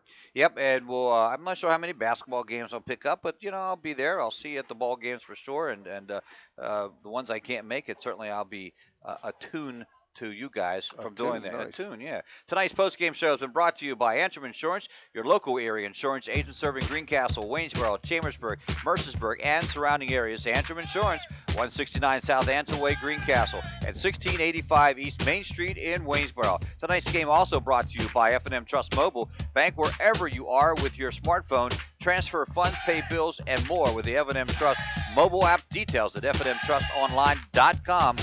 Member FDIC. Waste Management, environmentally friendly technologies and advanced innovations. RE/MAX Premier Executives agents Lois Bear. Del Martin Incorporated, a full-service advertising agent serving the tri-state area for 35 years. Lecron Comfort Solutions, serving all of Franklin County with professional service and installation. Brothers Pizza, dining, carry-out, and delivery, 50 Pine Street, Greencastle. Antrim Insurance, your local area insurance agent. And Klein's Tours, New York City, Atlantic City, and more. And congratulations to Robbie Malott, the winner of our 2 tickets to see the Eagles play at the FedEx Field against the Washington Redskins, courtesy of Klein's Tours. Tonight's game has been a production of MidPennBroadcasting.com. Tonight's camera operator and all season long has been Steve Sibio. The Blue Devils,